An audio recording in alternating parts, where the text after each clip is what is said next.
everybody! It is another beautiful Sunday morning, and you are listening to the Super Gamecast. I'm your host, Bronson Fiore, joined by the always awesome Aaron Reynolds.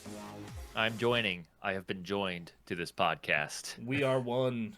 We are Legion. For yet another year. Yet another year. We are Legion. Our mod mommy, wielder of the band Hammer, Emily Hulslander. What's up, nerds? And then, finally, we have a Lucifer Morningstar here. Lucy. Hey, how you doing? There's snow outside. I'm not happy about it. There's snow. I have to wear different boots. Oh, darling. And, but on the side note, I reached gold in Marvel Rivals. So I'm Hell good. I'm yeah, good. let's go. There you Get go. it, Cheers. boy. Cheers to that. Same. Cheers. Yeah, there you go. There you go. There we go. Yes. Wait, hold I'm on. hoping There's to join Brandon. you Go in the to next our couple of store. days. We'll see. Go to our store and buy shit. Mm-hmm. Oh, I need one of those. Confirmed. Ah, Yeah. All right. To All go right. with You your got room on Firestone. that bottle too. Yeah, Yeah. all right, Lucy. Yeah, I'll get some stickers ordered for you, bro. No worry. Hell yeah. Yeah. Uh, I'll even buy a stack of them. I'll put them everywhere. I go. all right, yeah, I dude. go I'll give you traveling the every now and website then. link. Hold on. I travel places and then I use. That's how I get rid of my excess sticker load. Like, people will just give me stickers. They always have. I never understood why, but like they kept. you filling just up put the them drawers. everywhere. I just put them in random public places. I- Sometimes in places you're just like, how God. Oh, I, God. how did that get there? So, see, in my case, I don't do that, but I have a wall behind me that I put stickers that I like on, and it is called Sticker Wall. And when we painted, Yep. I had to take it all down, and now we have new Sticker Wall.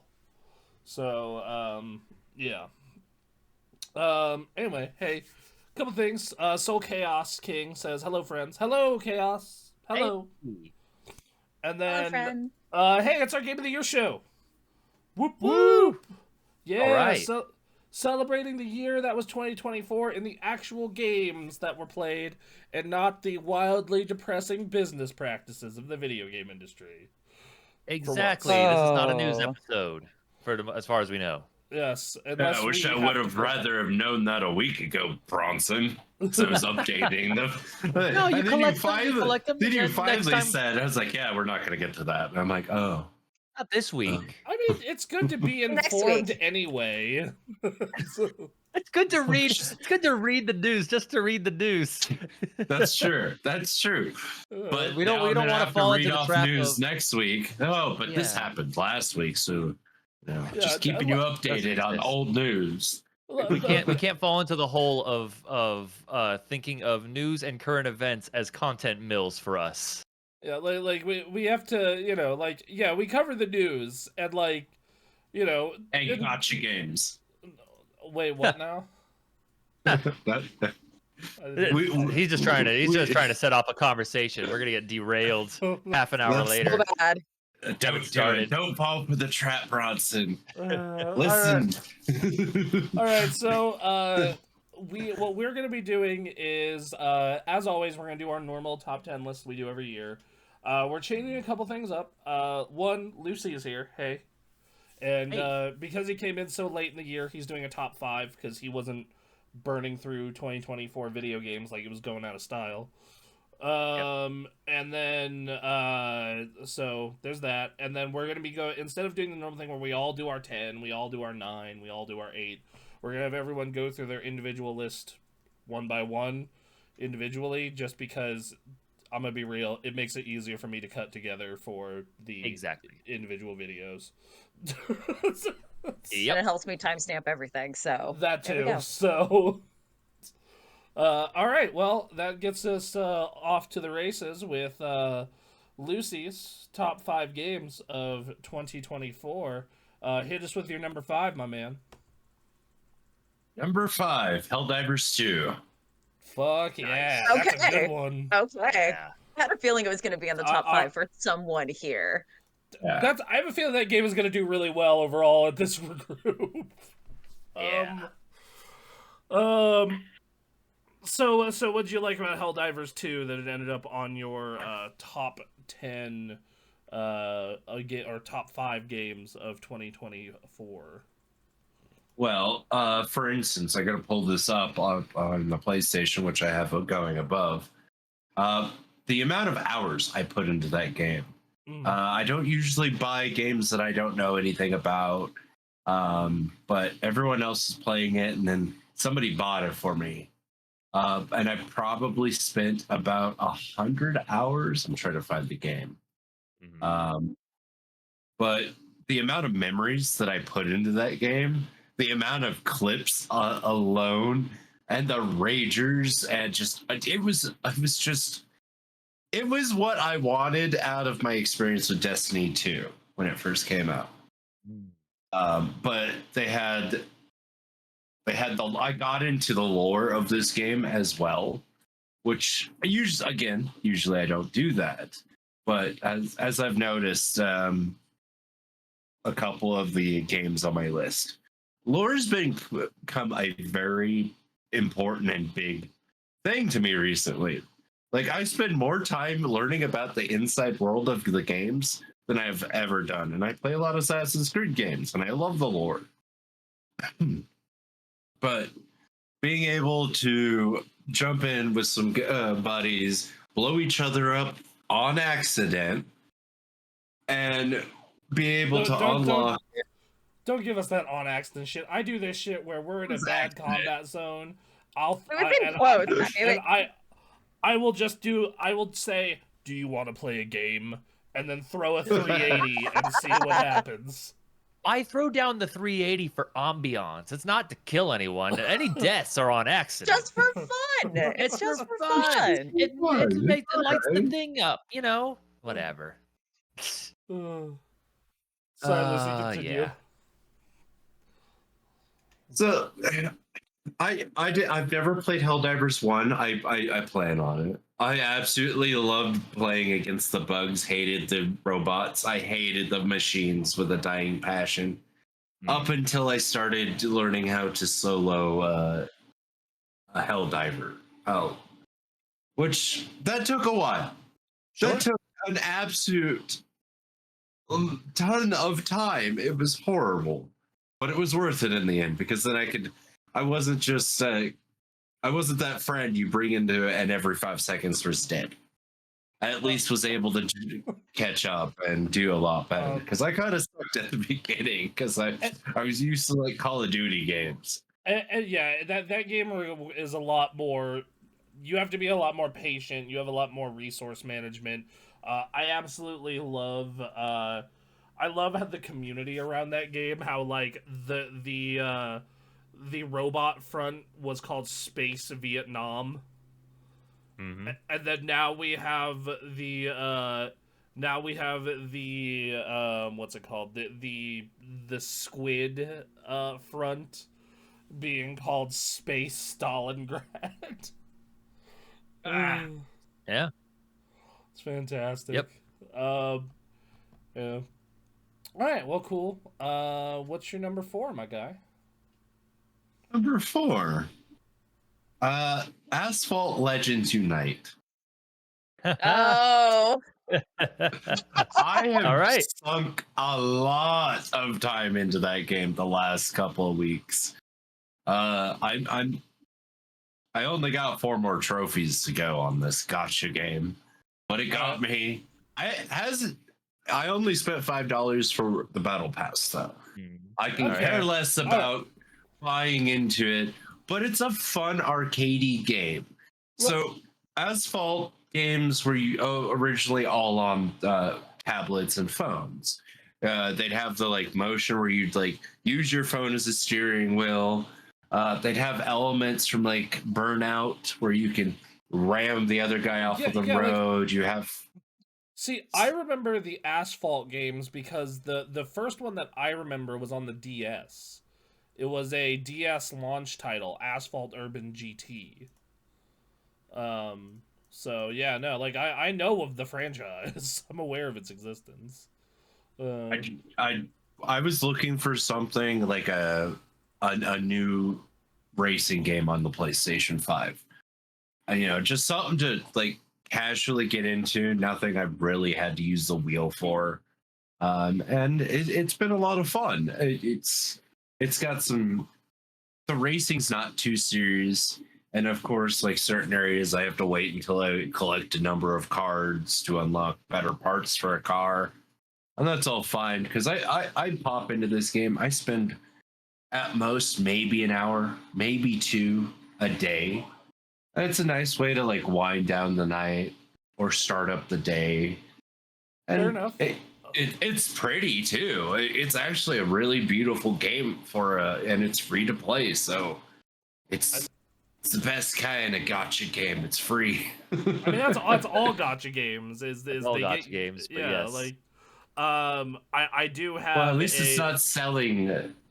At least it's not selling specific tires to put on your car, like Fortnite is selling shoes to put on your characters. Look, man, Fortnite is not a gotcha, but it is super predatory in other ways, and I can go into that for.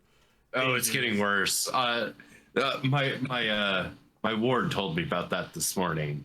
He's like, "Did you know that Fortnite's selling shoes for your characters?" And I'm just like, "Why?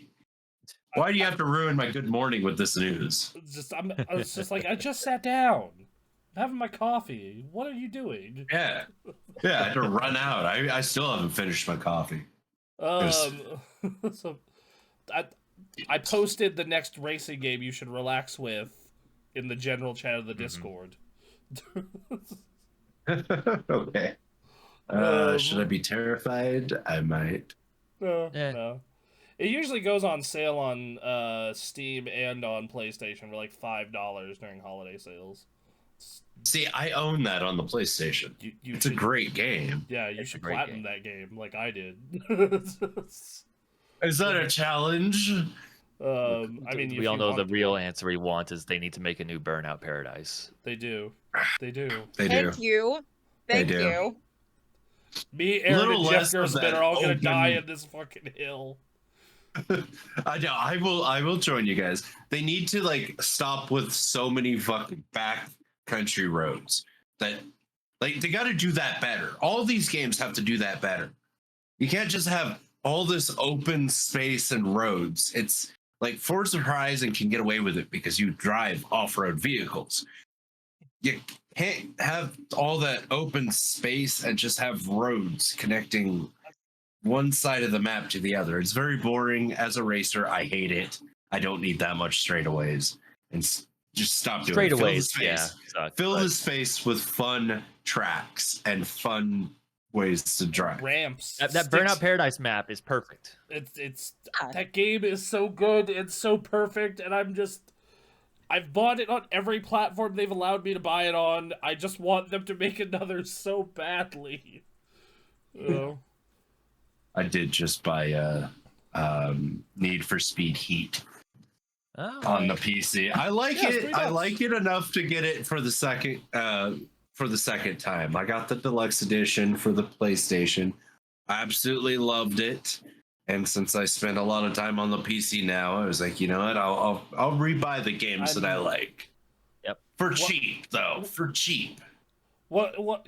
That's exactly how I've actually built out my PC library a lot. I know that one thing I intend to do is when I build the new computer at the end of next year, I'm going to run a long HDMI cable to the TV and see if I can get that to play nice, because Windows doesn't always like when you're, because I'd need to tell Windows, no, I want you to put video games on the third monitor, which is actually a television. Please do. Oh my god, it took forever for my stuff to figure that out.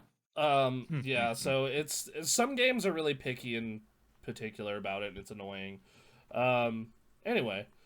It's nice to hear, because arcade racers have not reached the high that Burnout Paradise reached. Like since then, like Need for Speed has been kind of carrying some of that, which is fine. A lot of their recent games have gone downhill, and that's why I kind of like this Asphalt one, because it reminds me of Burnout. It has a little bit of like blur in it, and it's got a little bit of Split Second. What was that other one with destruction? Split Second. That's Split Second. Split Second. Yeah, it takes all those games and melds it into this. Like That sounds there's pretty good. there's one map or a couple tracks that they do this, and you're up on the side of a mountain, and you're just you get dropped down, and then you just go for it, and then it's a lot of fun. They I think and that it's pretty. I think it says everything about the state of arcade racing games that they don't exist besides Forza Horizon and this. And Forza Horizon is still like still has a bit of sim stuff in it. Not like full on, but like it's not your full on arcade either. Yeah, it's the not closest thing we Burnout. got, and it's good. It's not Burnout. It's not Blur, Split Second, Flat Out, that kind of stuff. Nope. What was that game in the PS3? You were into it. Weren't there like 3 installments? Oh, on the Xbox, Project Gotham. No. Oh, it was a PS3 game. Oh, Motorstorm. Fuck Motorstorm. Motorstorm was good too. Yeah, I like Motorstorm a lot. Yeah, that's a game that I constantly be like, man, Sony, you want to bring back some old IP? Here you go. Yeah. Like, the thing is like I would literally just be fine with them doing HD ports to the new thing. Like, just if you want to do a full port job collection, I'd buy that. Just to play. Well, that's funny. Full port job.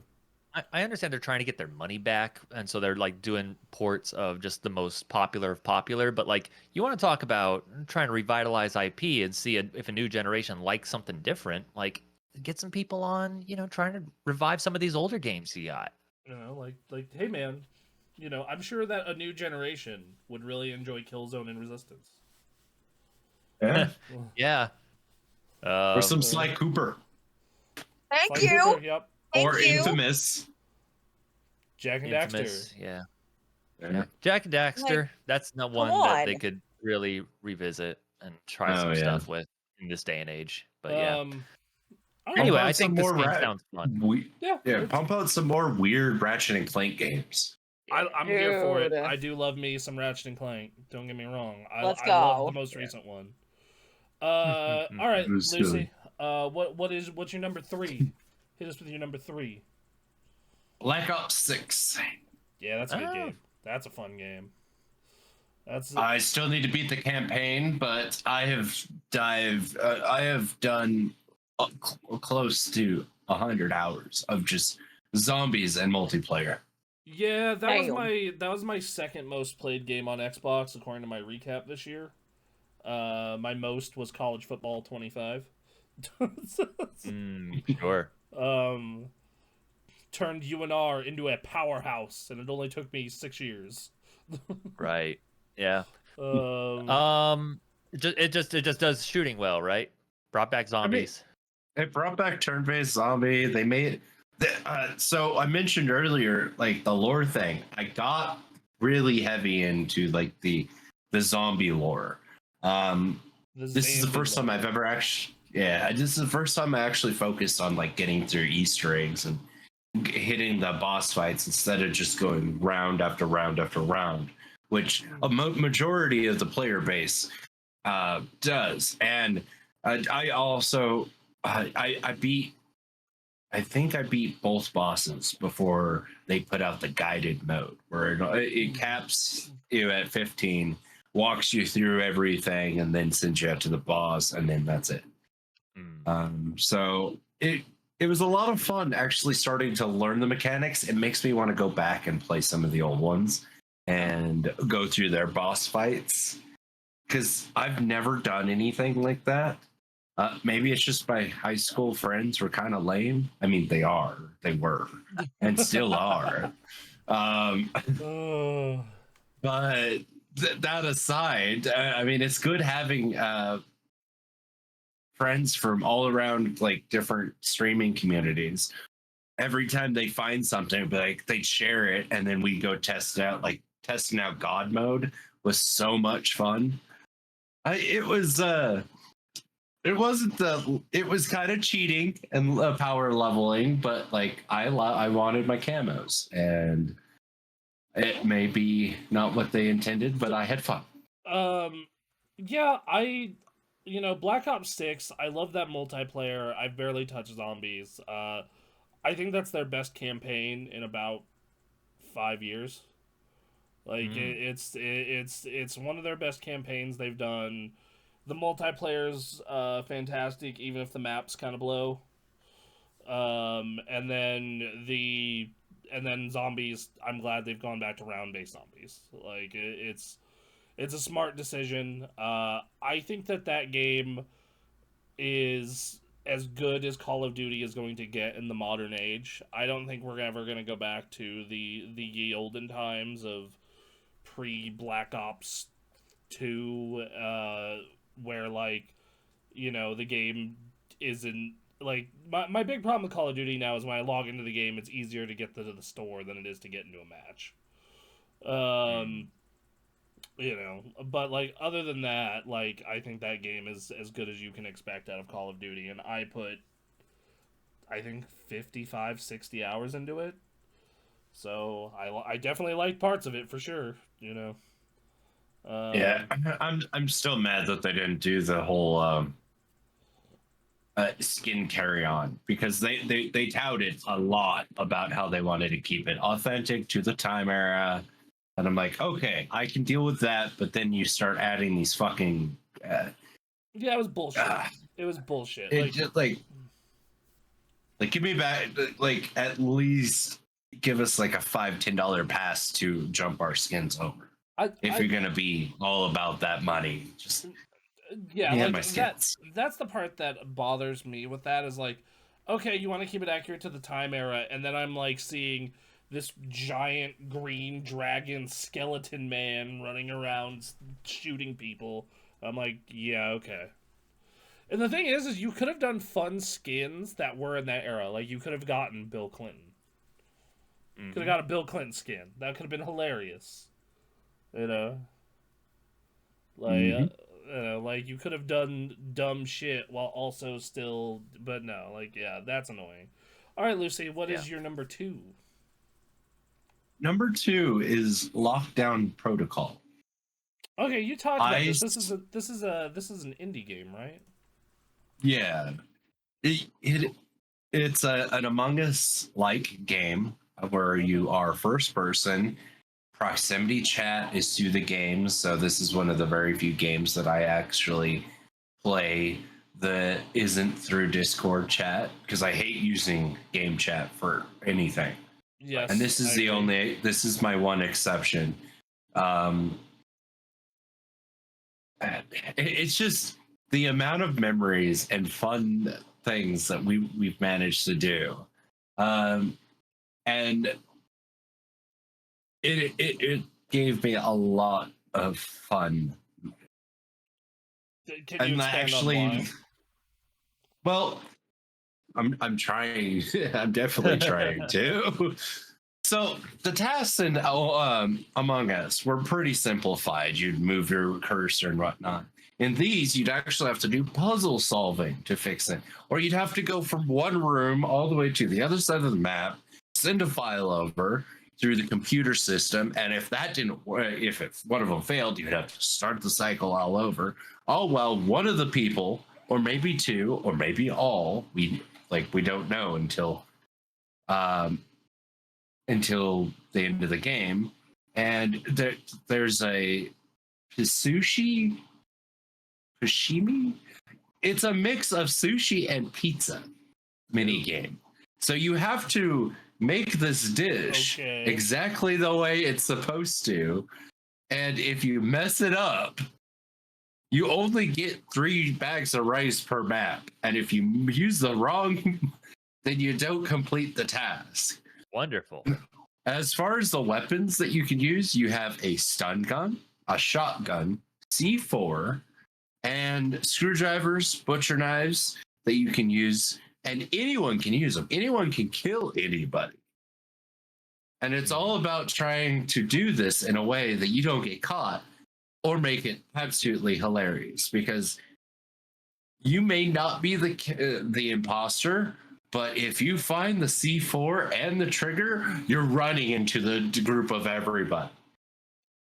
Okay. So if another fun thing is when you do die, the living can't hear you at all, but you could travel around watching everyone with all the other ghost orbs and just watch to see who's doing what, and you can still hear them. Oh, good. So yeah, it's been a lot of fun because we'd be like mocking somebody or like telling them how to do it when we're new, and we're like, oh yeah, they can't hear you. Oh, but I can hear them. Oh, this will be fun. Hey, it's always been like fun to get like 6-8 people playing this game, and it's actually engaging where you actually have to think about it. The generator is absolutely the worst fucking thing about this because you have to match up colors, then you got to match up wattage, turn it on, and if you turn it on and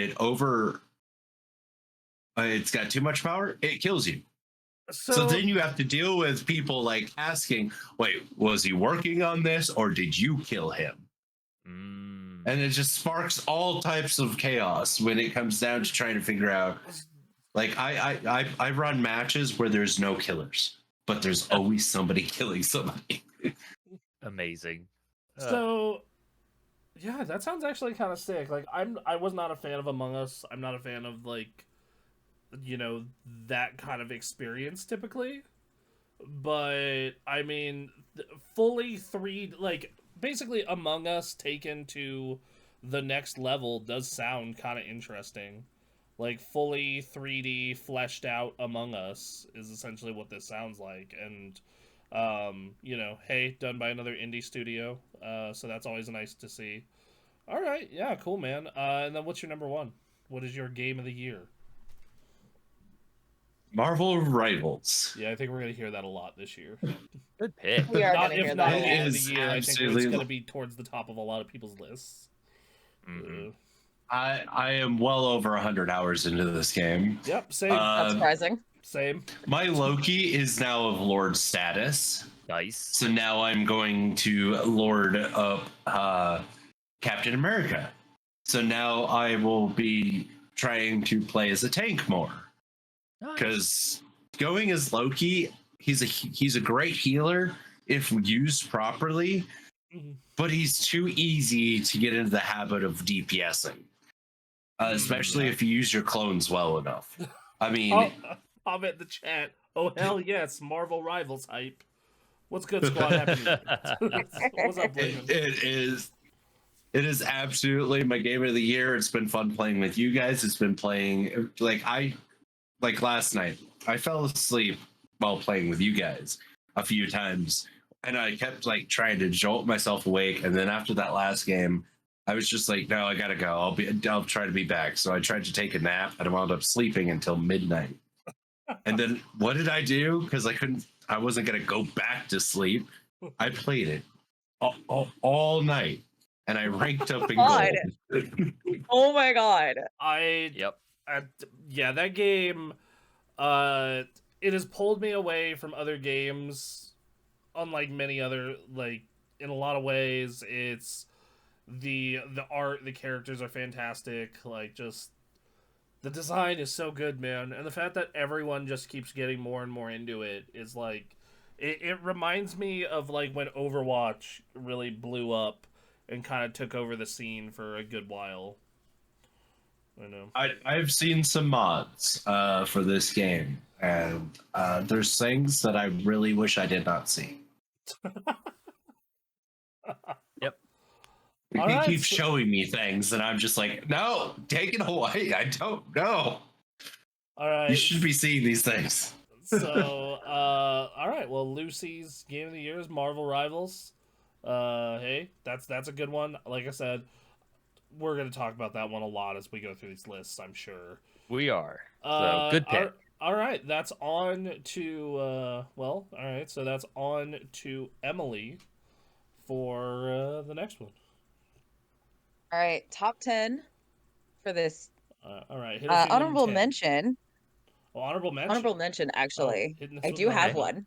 Just, all right. Goes to Rolling Hills. Rolling Hills? What is that? Why do I not It's a little indie game that's on a Game Pass. You're a little robot that makes sushi. Aw.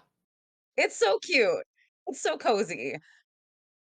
And that's why I liked it, but not enough to put it in my top 10. Rolling That's nice. Hill. I'm looking this game up now because it's on Game Pass, which is always a big selling point. Make Yeah. There you sushi, go. make friends. Okay, this seems very cute at minimum. It is so Yes. cute. Like, All right, I'm down. I'm down. and for as this. you progress through the game, you get new sushi recipes and Okay. get new stuff to make the community more cozy. So That's it's cool. let's see, as a state-of-the-art sushi bot, you've dreamed of becoming a world-renowned chef and making your creators proud.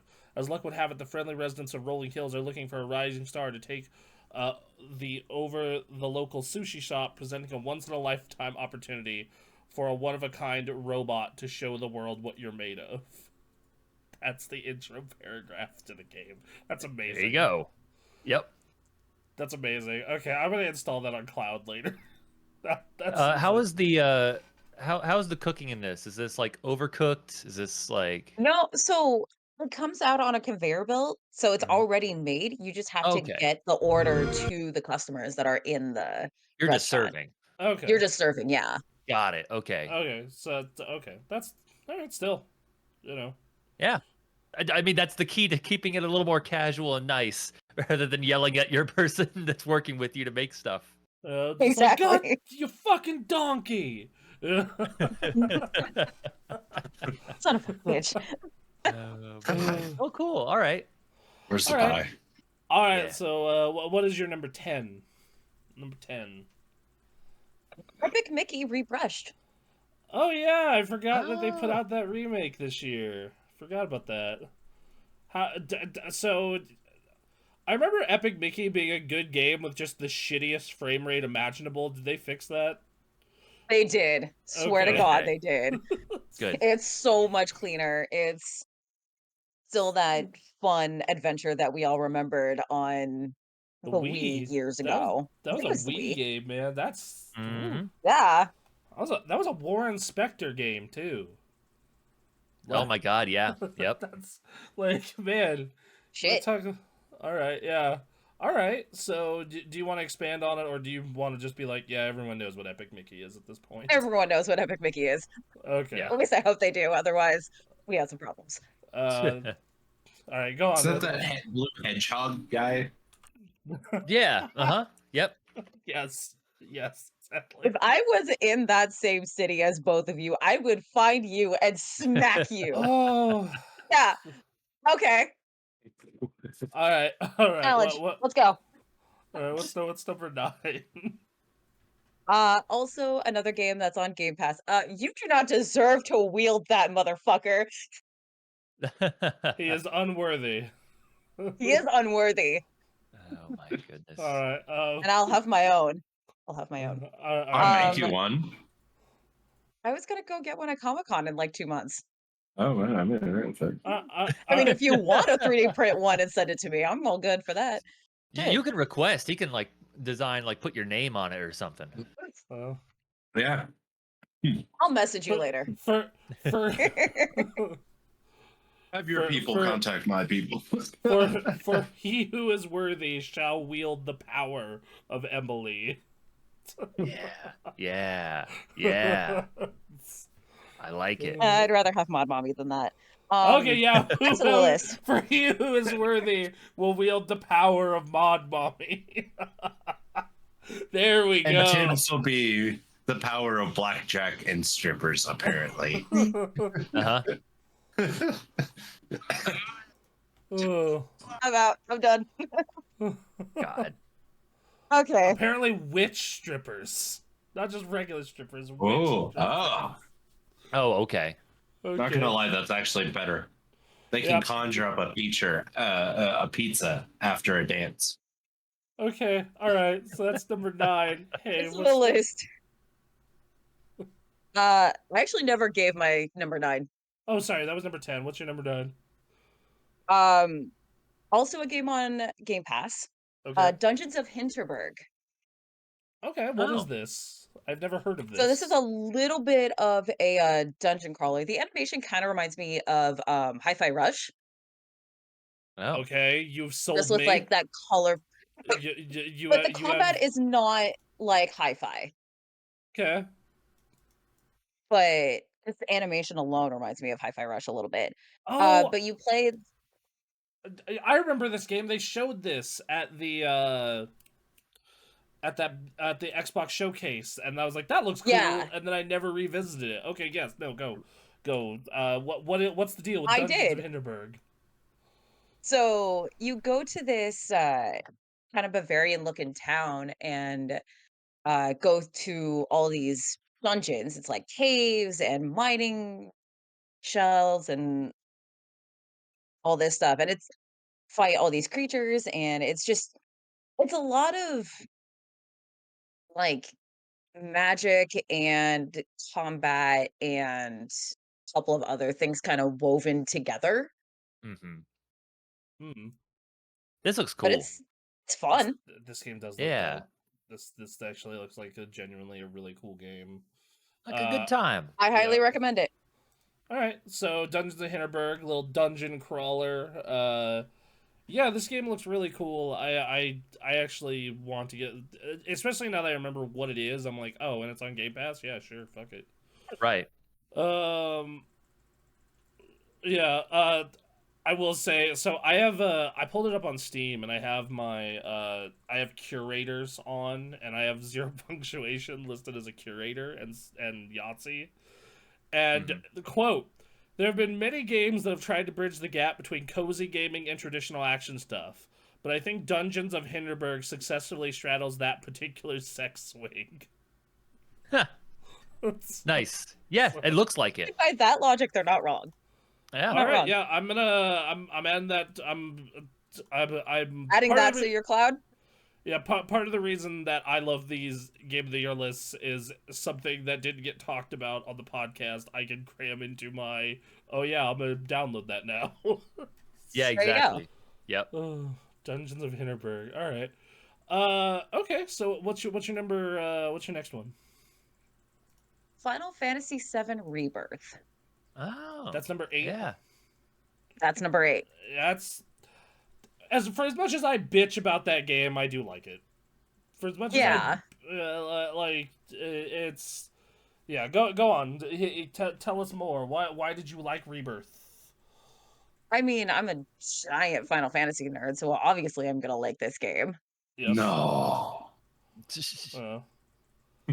I'm Lucy. I'm telling you, there's a demo for 16. You should give it a shot. Do it. It's you so should fun. give it a shot. All right. Throw it on the list. And the I gotta get DLCs through the- for Final Fantasy 16 are really good. Yeah, but let's have him try the demo to see if he wants to play the full game. But you know, Fair. So yeah, it was a lot of fun to go back to watching my brother play Final Fantasy 7 when that originally came out and seeing everything updated. So like the new graphics and new traversing and all this stuff. I will say all the little tasks are a pain in the ass. Hmm.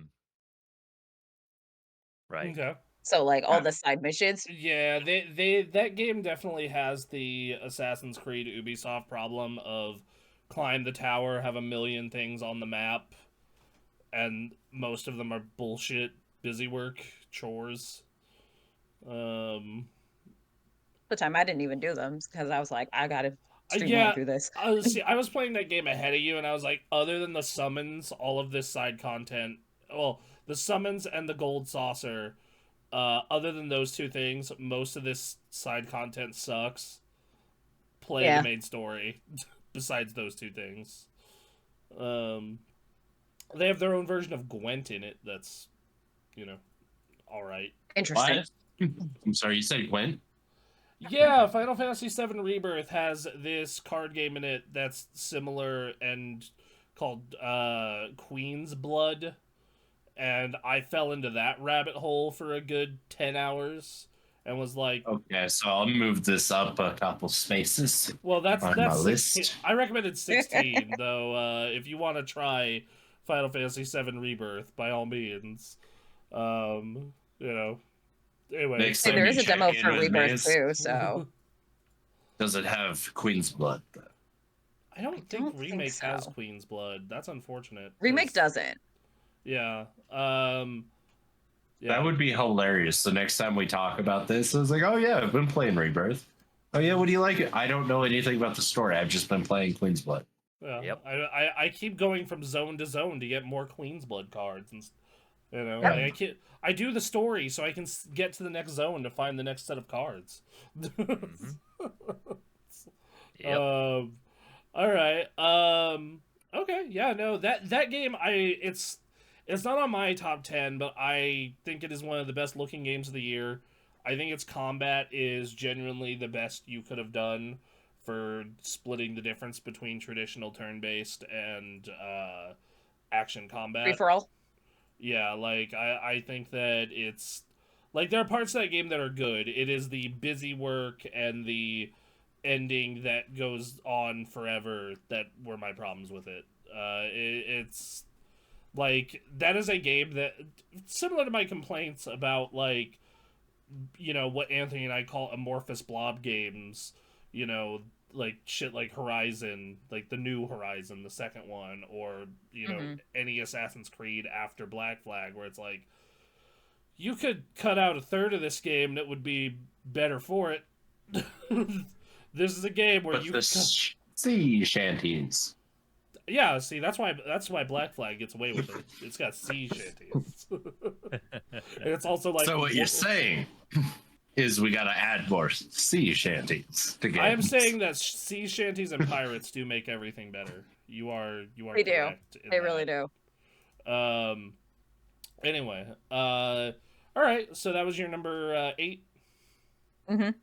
All right. What's your number 7? Indiana Jones. God, that game is so fucking good. So good. I'm not. You elaborate on why you think it's good because I get to gush about that game. You'll elaborate more when it's your turn. I know. Yes. No, because like I don't normally play first person shooter, first person adventure games, or anything like that. But I grew up with Indiana Jones, and it's like, it's so good. And kudos to Troy Baker for making this character his own. I love you. That's it. That's all I gotta say. Oh yeah. Yeah, I think that game is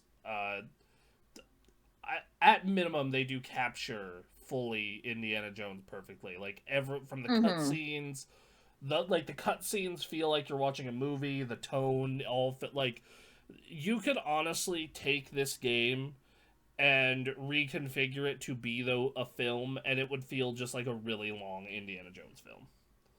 Yeah. Fun fact about Troy Baker, though. He voices Loki in Marvel Rivals. Oh, I know. He does. He's also the voice of Loki in the animated Avengers series. And so he's the voice of Indy here. All right, so Indiana Jones. All right, what's your number 6? Star Wars Outlaws. Oh, okay. Nice. All right. I still gotta play them. Still gotta. It's still good. Apparently, it's fixed and a lot better now. So yes, it is very much fixed. It's a lot better now. There's not so much bugginess. There's not any forced stealth missions, which was a thing a lot of people were pissed off about. Right. I had a question about that. You said that they took those out as optional. How does that happen? So, from what I understand, is you just enter combat now, right? Yeah. Like, if you get caught, you're just like... Was that an update, or...? It was a very big update, like a month or so ago. Yeah. Is this the first game that's done that? Because it just sounds like I don't think any other game, from my knowledge... Then again, I'm not you guys. I don't have an encyclopedia of games in my brain. It's just a Rolodex in my head. I don't think so. I think that's like, because normally that's kind of baked into the design of just like, oh well, if it's either a full-on stealth experience, or it's so it's like this is the first stealth time up until you get caught, and then it's fight your way out. Yeah, that's normal. They did something that was abnormal, that hasn't been done since the Long time ago, because that used to be stealth games like in the PS2 era that weren't Metal Gear or Splinter Cell. Like, oh, Yeah. you'd get caught and then you would go back to the checkpoint. Versus Which this, there are those kind of missions too. are those still Like in you the get game? caught, you have to. Yeah, those are still in the game, but it's Oh, like, that's annoying. yeah, All right, but go but on. it's What? kind of scattered here and there instead of it being like a full thing.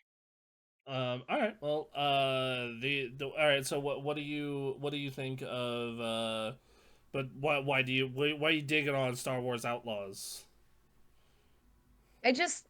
I'm a little bit more on the open world type of game. So like this game was a big one for me, and as also a Star Wars nerd, I gotta show my love. Hmm. Sure. And Yeah. just the landscape and story. And there's fun mini games in here too, which is kind of a bonus. Like you get to cook food with Nyx. What? Yeah, I need to get this game.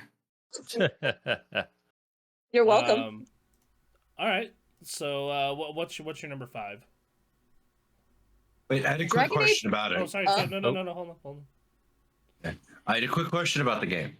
So, one of my favorite things about a lot of the story-driven Star Wars games recently, especially like Fallen Order and the Boba Fett appearance in Jedi the Survivor. newest one. Yeah. Yeah. Do we get any cameos from big characters or like cameos you have to earn? There is one that you have to earn. Is it a good one? You really want that Okay, answer? cool. I just you don't have to say who it is. I just want to know if it's a good one. It's a good one. Okay. Oh, all right. The look on your face is so adorable. I love it. Okay. Long time and lifetime, I will die a Star Wars nerd. And I will have it etched on my gravestone. Aha, I still died a Star Wars nerd. Bite me, God, Bronson. I'm glad you all still have the enthusiasm for it. Yeah. Just they ripped it out of me by beating the horse to death, and then they beat the corpse into paste, and then they beat the bones into dust. So it's yeah, no, it's. You need a hug. And that's how we get gelatin, says. That is true. Yes. It's too bad I'm not in my apartment. Otherwise, Star I'd be Wars wearing horses. my Ahsoka Tano ears right now. he says Star Wars ears. Oh, Star Wars horses. Yeah, this game kind of just has everything of just like it was made by Ubisoft. It has the vibe. There's no towers though. There's no towers. I'll give them that. They took out the towers. Yes. It reminds me of like an open world game that has a shit ton of busy work in it, and and it's Star Wars, which what? Oh, Tim's comment: Anakin and the glue factory. Wait, is the glue children or is it horses? Both. Oh my god! What the fuck? But I like but horses no, more than I like children. But but no, like, so I don't know. It's kind of in the same category as we just did a review on Dragon Age, and it's like it's in the category of I want to try it out of morbid curiosity more than my desire to play the game. Mm-hmm. Because I've heard such mixed things about it. So yeah, like I'm gonna wait till it's in the bargain bin, and then probably pick it up at that point. Dude, I can't even get enthusiastic about great Star Wars content anymore. Like, that's the sad part. Like, Jedi Survivor, like, is an amazing game. I can't even get enthusiastic about it. I'm just like, it's too much. It's too much bad content, and it's just. The Force is just not strong with you. That soundtrack to Jedi Survivor is so good, though. Oh yeah, it's fantastic. Like I said, I played a lot of that game. I and from what I played, it's an awesome like Souls like Metroidvania like game. It's just that I don't I don't give a shit about Star Wars anymore, and that sucks because I used to love Star Wars, man, and I can go watch those old movies anytime. Like if you boot up any of those original trilogy or even the prequels, I can sit down and have a good time. But like for new content, it's just I don't have it, and it's just because it's too much. Like every time I go into Disney Plus, we're like, we got 2 new Star Wars shows, and I'm like, fucking stop, just take a fucking break. Still need to catch up on all the Star Wars shows. God damn it. Oh yeah, no. Yeah, me too. Yeah. All right. What's your number 5? Dragon Age Veilguard. Speaking of the review. Really? Yes. Wow. Yeah. So this is a conflicting opinion amongst staff because Anthony gave it a 2 out of 5. Which that does happen. I'm having a good time. I was having a good time with it. I enjoyed the combat. I enjoyed the story. I am not as big of a Dragon Age fan as my friend out in Ohio, who is huge Yeah, nerd that's for Dragon Anthony Age. regarding the first 2 games. Like the first 2 Dragon Age games, Anthony is a Yeah. giant like fan, but he says it's been downhill ever since. So, Everybody has different opinions. It's okay. Yeah. So I've only played a few of them, but watching the review. By the way, viewers, go check watch out that the review. Do it, or Our friend we Anthony will come worked beat on you that. with the Jedi horse. Oh no. Please show the channel love. Go watch the review. Go watch any other of the reviews that he's had and enjoy. Yep. Anyway, Anthony does good work. he does very good work. He does, and we love him. We're gonna be utilizing him more this year. Hopefully. Ooh. So.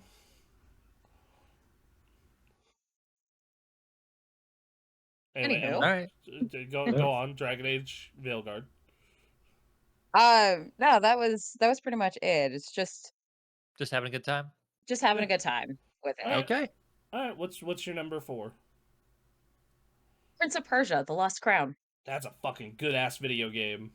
Thank you. See, if Ubisoft going back to the roots of side-scrolling Prince of Persia games, and it's just that was a real good Metroidvania. If Ubisoft made more games like that, I would only judge them for the sex pests and the layoffs, and not also making mediocre video games. The sex what? Yeah, you don't know about that story?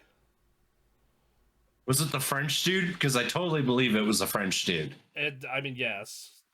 It's one of them. In what was it, 2021? They had like a bunch of sexual harassment lawsuits going on. Oh, it was the French dude. Yep. Of course, it's a French dude. It all started long ago in a faraway galaxy with a stinky skunk.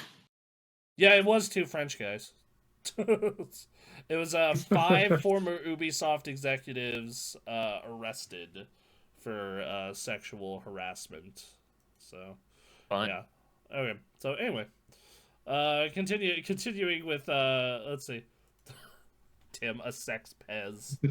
Yeah, it's just sex offenders. I'll 3D print you one, Tim. Jesus Christ. Yeah. All right. So, what is your what? All right. So, continue on Lost Crown though.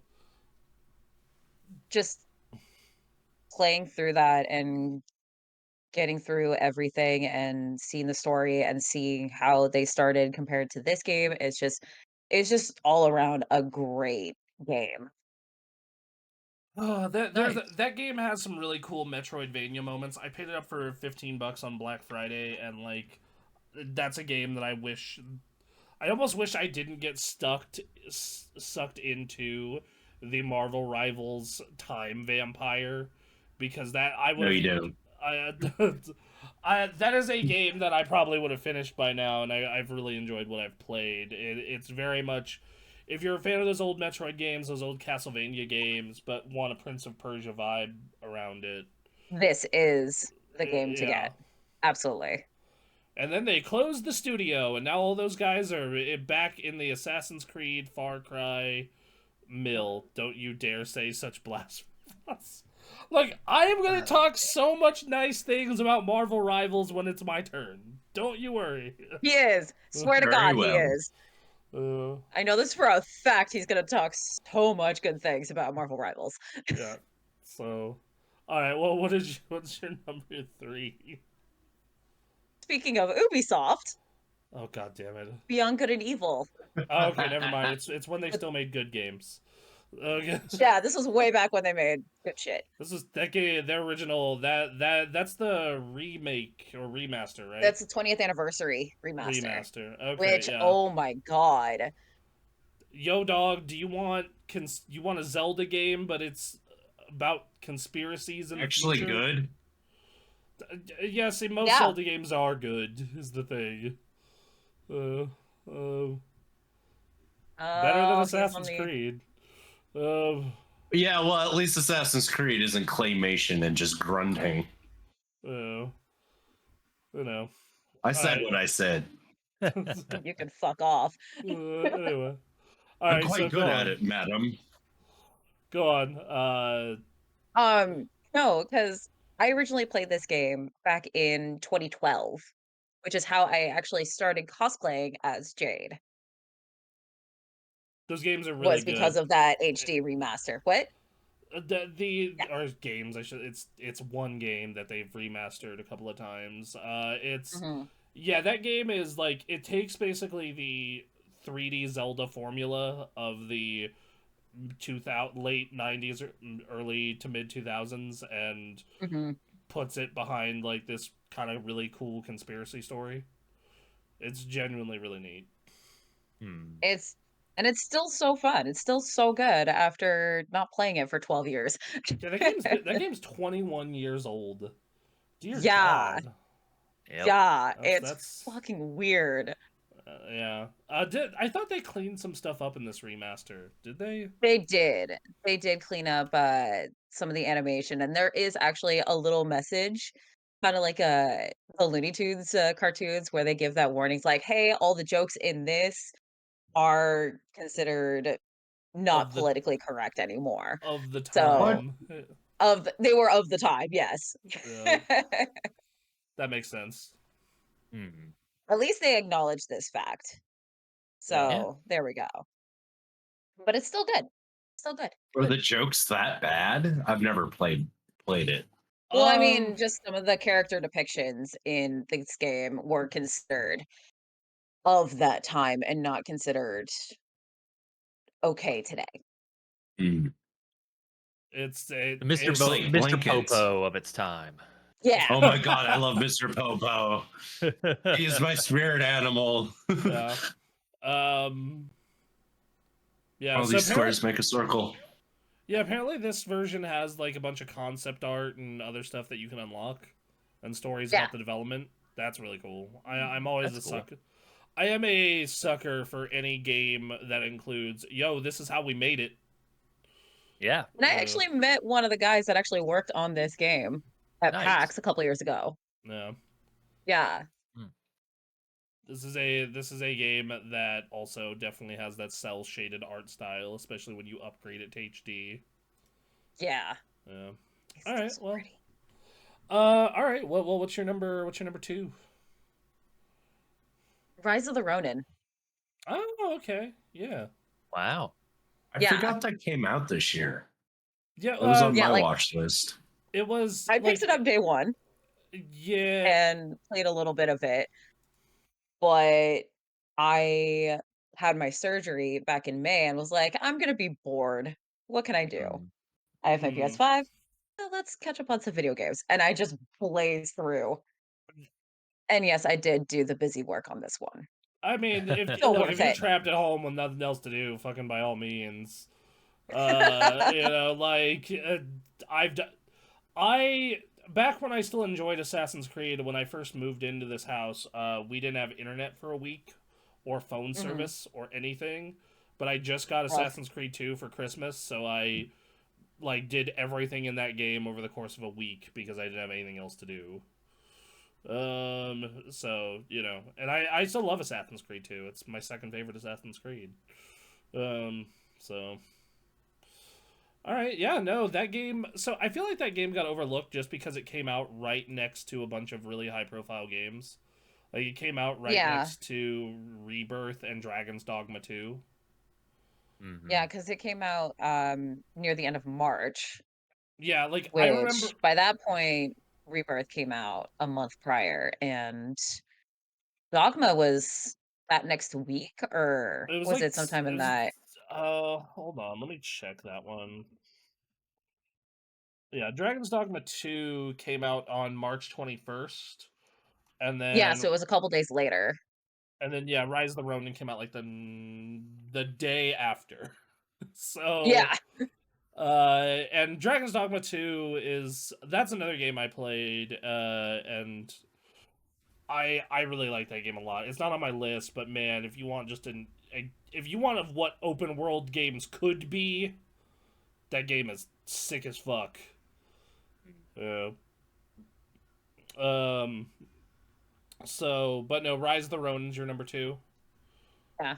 Yeah, I heard that game was actually pretty decent by all accounts. Like, I heard the combat was a lot of fun. I heard the stealth was really It was good. a lot of fun. The combat was fun. The story was crazy good. Especially when you can go back to certain events and flip the script a little. Mm-hmm. Okay. Nice. So, and there's That's an awesome. achievement if you switch sides in one part of the story. So, Ooh. yeah, All right. it's good. It's Then good. that's what's your game of the year? What is it? What is the Mod Mommy certified game of the year, 2024? I feel like this is going to get talked about more. Oh God. Astrobot.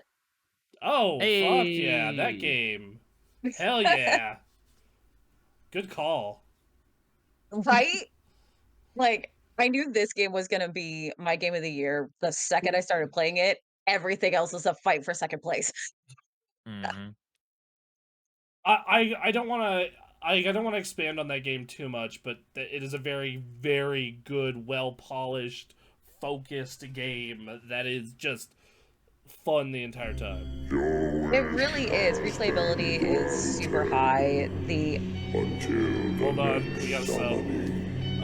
Hey. Let's go, game of the year time. Yes, it is game of the year Hey. time. Emily just gave us her game of the year.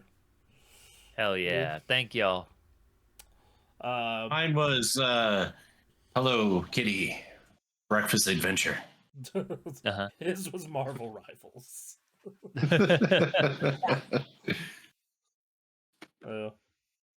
All right. Maybe next year. There is Hello Kitty Island Adventure. That is a real game that is coming out this year. So I'm gonna fucking play it. I'll review it too. Let's go. Yeah. So Lucy's Oh, Marvel God. Rivals. If you want to expand on Astrobot more, go ahead. The only thing that I will ever say is that this is the ultimate love letter to all things Sony and PlayStation. Oh yeah. Yes, I. And that's agree why with that. everybody should play Astrobot. Not just because it won Game of the Year at various award shows, and it's my personal Game of the Year. But if you are as big of a Sony fan as I am, definitely play it. Even if you're not, I Or think you this get is... the hammer.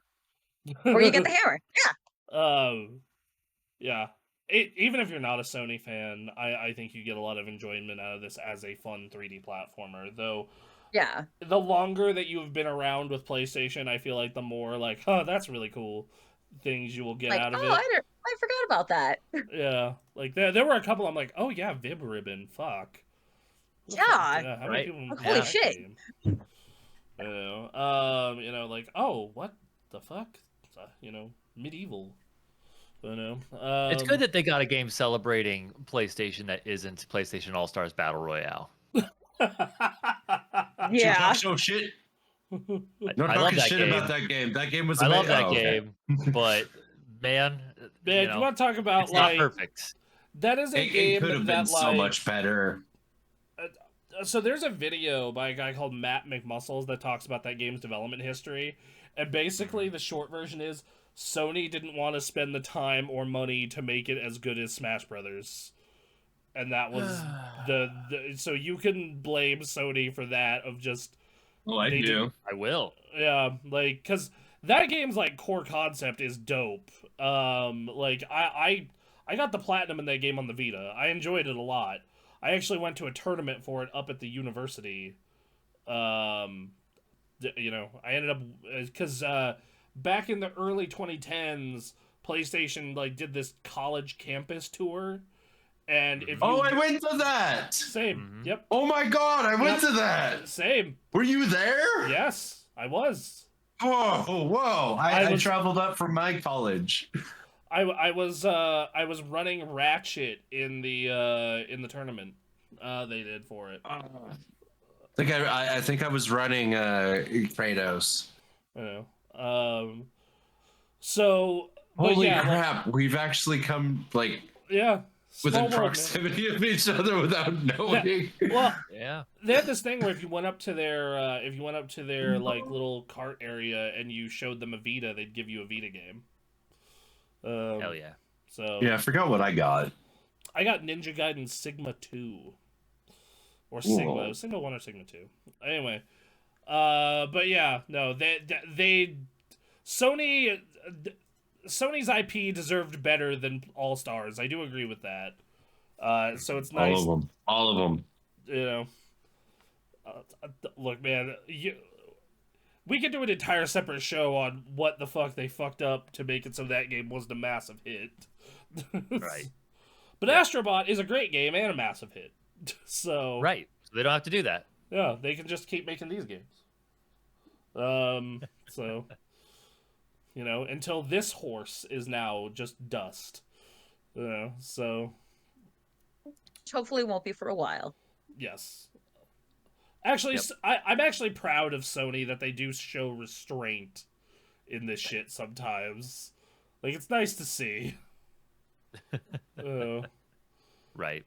All right. So, Em, well, that's your list. Now, that leaves Mr. Aaron Reynolds, the most awesomest dude here. So I have a top 10. It's actually kind of a top 5. My gaming habits were such that it was like, I'm gonna find the games that resonate with me, and I'm gonna be playing those. That's how I'm gonna spend my time. It's definitely a year of me kind of. It's been a process of learning what my gaming habits are, what I like, what I don't like, and one game on this list helped me kind of realize that for the most part. But we will get to that. So. At number 10 here, these bottom 5 are just games I played a bit, but not too much. This is not going to be a comprehensive review, but it's just a summary of my time with it in the year 2024. And that is, we're starting at number 10. I got Lord of the Rings: Return to Moria. Ooh, what is this? Now, so it's a survival game, which is what puts it at number 10 for me. But that would mean it so I wouldn't play it. So good job. Right. Well, exactly. So what pulls me in is that it is a Lord of the Rings game. You start as a dwarf. You can play co-op as dwarves, and you are returning to Moria after it had been abandoned after the story of the One Ring and all that. It's there's some orcs hanging around in there. You got to go in, and we're establishing the orcs back in Moria again, and it's survival, it's crafting. You're grabbing, items and rebuilding, forges and building your little house in Moria. I think it's pretty well done. They really do care about Lord of the Rings and their fans getting a fun experience out of it. The cool factor for me that pushed it up to 10 is just like being in Moria. They do a good job of giving this air of mystery and weight of this is friggin' Moria, and just go in. It's time to go in. You got to go figure out what's going on in here. And coming from playing like this is not quite the same, but like Deep Rock, just dwarves going into some massive cave is fun in its own right. I want to play with other people. That's I think where that's at. I'm playing by myself, which is fine enough. There's some Minecraft going on, build your stuff. Orcs come out at night, so build up walls and a door so people don't come in, because that's exactly what happened to me. I thought with rock geometry at this entrance area that I was in that I wouldn't be able to build walls, and then people came in and destroyed it. I was like, well, great. Let me try it, and yeah, it's been a fun time. If you're a Lord of the Rings fan, and especially if you have Lord of the Rings fan friends, that's a game worth checking out. Okay. I think Twitch I think they gave that one out today. Or no, they gave that one out. I think I'm double checking because I saw it and I was like, oh, I like Lord of the Rings because I'm a fucking nerd and I like all things that are nerdy. Sure. Actually, if you like Lord of the Rings and you have a cheap way to get in, like go check it out. Yeah. All right. Yeah. All right. What's your number 9? Number 9 is a little game called Animal Well. I heard so much about this damn game, and I was so pissed I didn't get around to playing it. Please expand on it.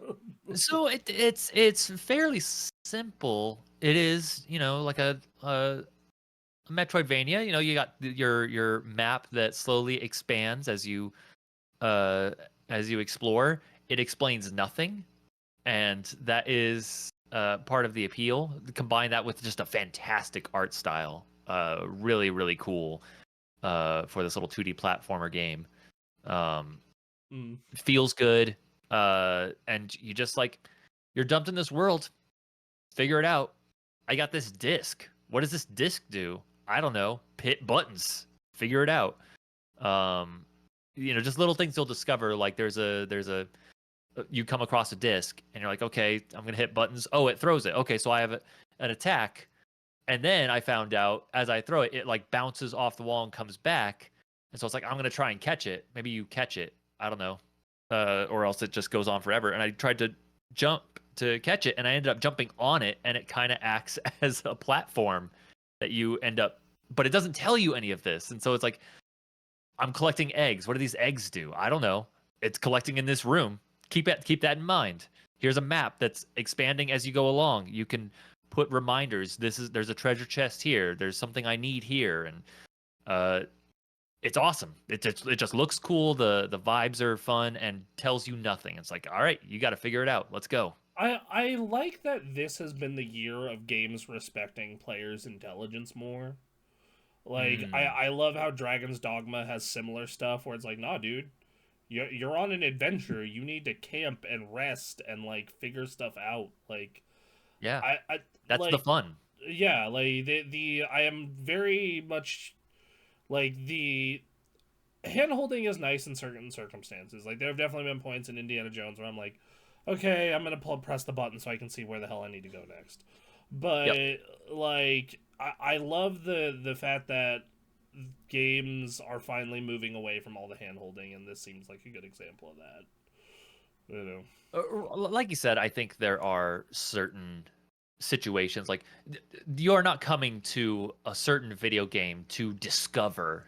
It's like, I want to engage in fun gameplay. If you need to lead me to that, great. But this is one of those games where it's like, nah, it's about figuring it out. Let's go. Yeah. Go on an adventure. Learn about the game. And I love games like that. That's why I really enjoyed the 2 most recent Zeldas. That's why I enjoyed Dragon's Dogma. Is yo, dog, go on adventure, figure it out. Yep. Make your own story. Dragon's Dogma has a story, but it's very much the real story is the crazy shit that happened on your way to the next story beat. Yeah. And then I really like that. All right, well, cool. All right, number 8, a little game called UFO 50. Fuck yeah, UFO 50. Holy shit. Dude, yes. Explain what UFO 50 is for the people who do not know what UFO 50 is. So, for the love of God. I don't know if you ever went to a Target or just some store in the toy aisle. They would have little cartridges, or you've heard stories of bootleg cartridges that just have, here's 50, 100, 500 games. They're all different. It's a huge deal, and it's all crap. It's they've copied 50 games and multiplied them to 100. Maybe they changed some colors or changed a title or something. Just trash in a lot of cases. Some people try to make, some interesting games for these collections, but just small little experiences.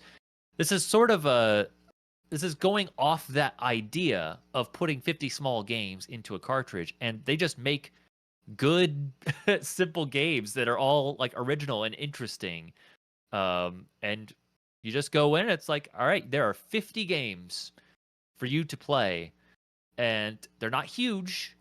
They're not, a ridiculous time sink, but they're fun and they're not easy. A lot of them are not easy. Like, you need to go in and learn how to play the game.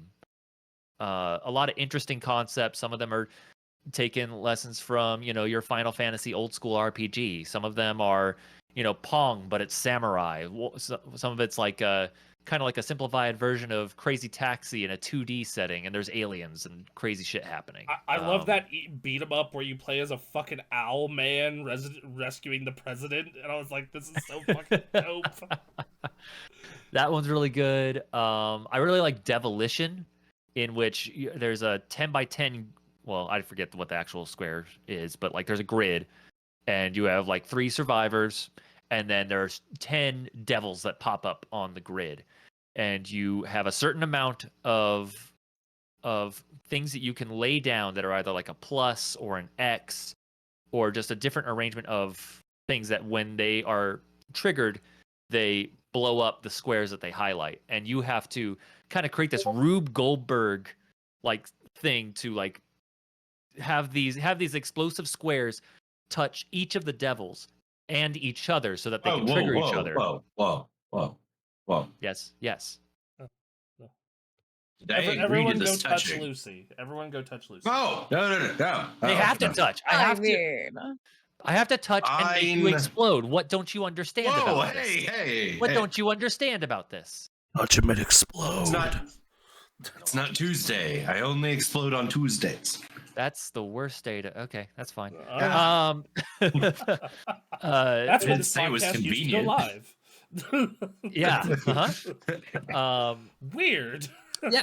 There's a lot of interesting little games like that, and like, they give you a simple thing like, all right, to beat this game, you got to beat 10 levels, and that sounds easy, and it's like, well, nope, I gotta dump a few hours into this one game, and then there's 49 more, and it's it's simple. These games are like simple, but you can get into them and enjoy them. There's a lot of interesting ideas happening in them, and a lot of them are just fun. And hell, even if some of the games you don't find fun, guess what? There's 49 other games. I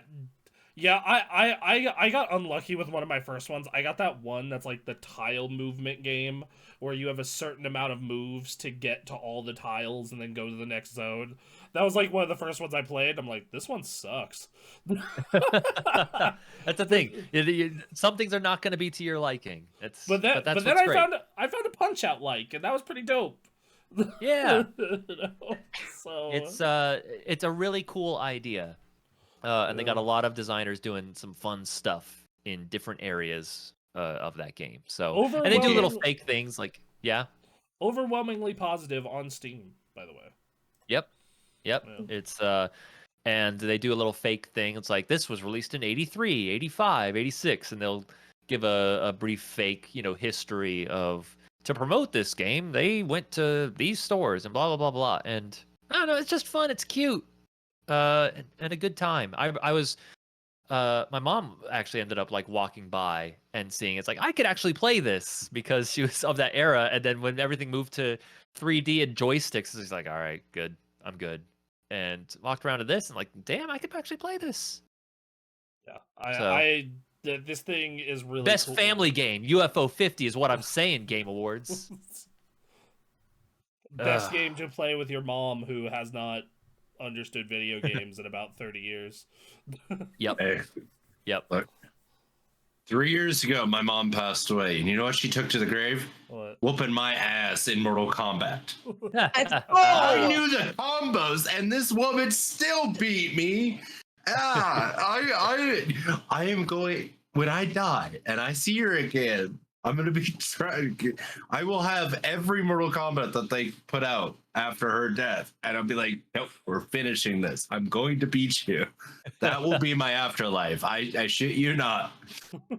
Have your Not all console game moms I almost are. like in it the my coffin afterlife with with you. my mom. Yeah. Not But not all moms don't know about video games. but my mom just was really obsessed with Pac-Man. Oh, Like I love she used to, Pac-Man. yeah, my mother was upset, but no, UFO 50's dope. I wish I could have thrown more time at it this year, but man, like I'm looking forward to spending more on it. Like they got like a radiant silver gun thing in there, like that's really cool. Like they got, like that there will be at least one game in these 50 goddamn games that you will enjoy. Yes. Multiple, Yes. likely multiple, but all right. Likely. So that was what, your 8 or your 7? That was my 8th. All right, what's your number 7? All right, my number 7 is called Echo Point Nova, and it is not a simple game. How do I describe this? It's a shooter, but it's a very fast moving shooter on all these floating islands, a ridiculous amount of floating islands, and you are riding around on a hoverboard, and you are shooting dudes on islands, and it got up to number 7 because it just feels good. It feels so good you can grapple, you get a grappling hook as well, and you can even grapple clouds. And so you are going through the sky, hopping from island to island, riding on your board, wall riding from one wall to the next, and grappling a cloud up to, a giant mech to jump on the top and grab your shotgun and shoot it down. And I'm not through this game entirely, and it's an absolutely huge map. I'm going to be playing more of this game in 2025. It's a good, fun shooter that also has fun movement in a couple different ways. This looks cool as hell, and I'm adding it to my wish list immediately. Yep. Yeah. Yep. I was thinking about you when I was doing this. Like, oh man, this is a fun, like, fast shooter. Oh man. That's gotta love it. And fun fact, overwhelmingly positive on Steam, and no comment, like just unknown on deck. But the developers do have comments, and they said deck is fully supported, but they're waiting Valve approval. Good. Okay. So apparently yeah, so it does load on the handhelds perfectly fine. So hell yeah. Right. So story is, I honestly have not been paying attention to it. Look, I'm just going from one objective to the next. Fast-paced shooter with grapple hook and hoverboard. That's all you need to say. It's awesome. It's a fun time. And a massive area to explore. It's wild. This looks like Titanfall on bath salts, and I'm here for it. It's a smaller Titanfall. There are mechs to fight. I'll give you that. But yeah. So there's not much more to say about Echo Point Nova other than I think it's cool as hell. And if you're this is from the guys who made Severed Steel. Oh, yep. Bro. Yep. Fuck yeah. Yeah, that sold him. Oh, that sold him right there. No, Severed Steel. They know how to do it. They know how to make a good shooter. Yeah, that was another good one. All right. And they added some real fun movement to it too. So yeah, that I'm going to be playing more in 2025 for sure. I need to get back to it. All right. Number 6. I haven't played up to the current point, and early access, but I just think that everyone knows this game. Hades 2. Yeah, that is a good one. That is it's more Hades, and Hades 1 got the benefit of the doubt with the early access because, like, I don't know, just no one was really talking about it, and then it released. It got its 1.0, and then everyone jumped on it. It was fantastic, and became this huge hit. So that when Hades 2 released, it was like, all right, yep, everyone who's into Hades is buying the hell out of this right now. And hey, guess what? They did Hades again. And have they improved anything, or like what are the changes besides the protagonist? I mean, they change your cast of characters. your Hades and your Zagreus and everyone is like captured or taken away by Kronos, and so you get a whole new cast of characters instead of this like red, lavish hell. You're like in the woods in this dark purpley witch kind of vibe. But as far as gameplay is concerned, like they make new stuff, and so in going into Hades 2, you kind of have to. It's not like relearning. It's the same kind of gameplay, but you're relearning Hades in a different way. So, quick comment in the chat: Hades 2, Electric Boogaloo. Yep. Yeah. Sure. Yep. Witchcraft Boogaloo. Witchcraft Boogaloo. I like it. I'm here for it. Your mentor is the most ripped witch I have ever seen in my life, and I'm all for it. I like the protagonist. I like they made another cast of characters that are really really cool to look at, and I enjoy interacting with them. And they made another Hades that I have to relearn, and that alone was like, all right, this game's great.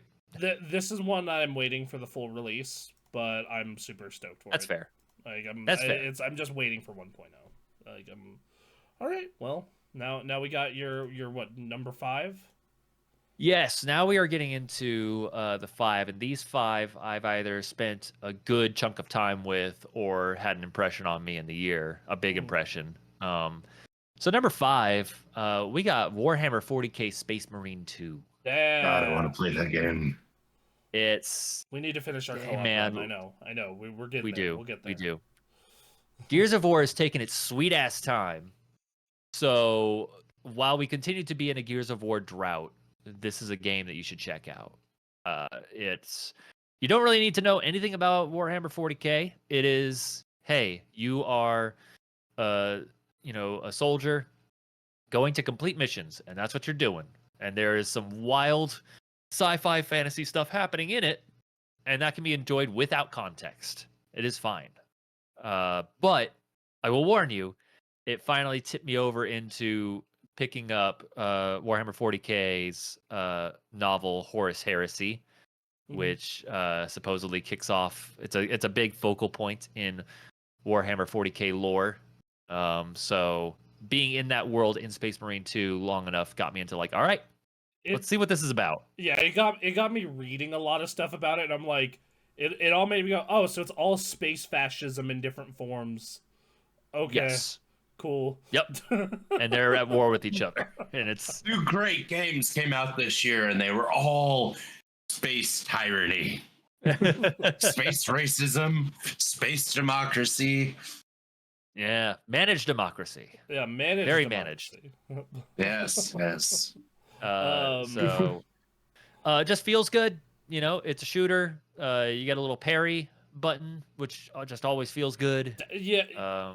I like that moment when you and Anthony were just like up there shooting down at dudes. I just ran up with a chainsaw sword. It was like, ah! Running around with a chainsaw sword is so much fun in this game.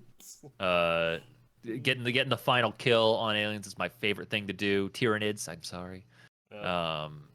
And yeah, it just looks good, feels good. Their co-op mode is really interesting, and the way you can customize your soldier to look crazy is awesome.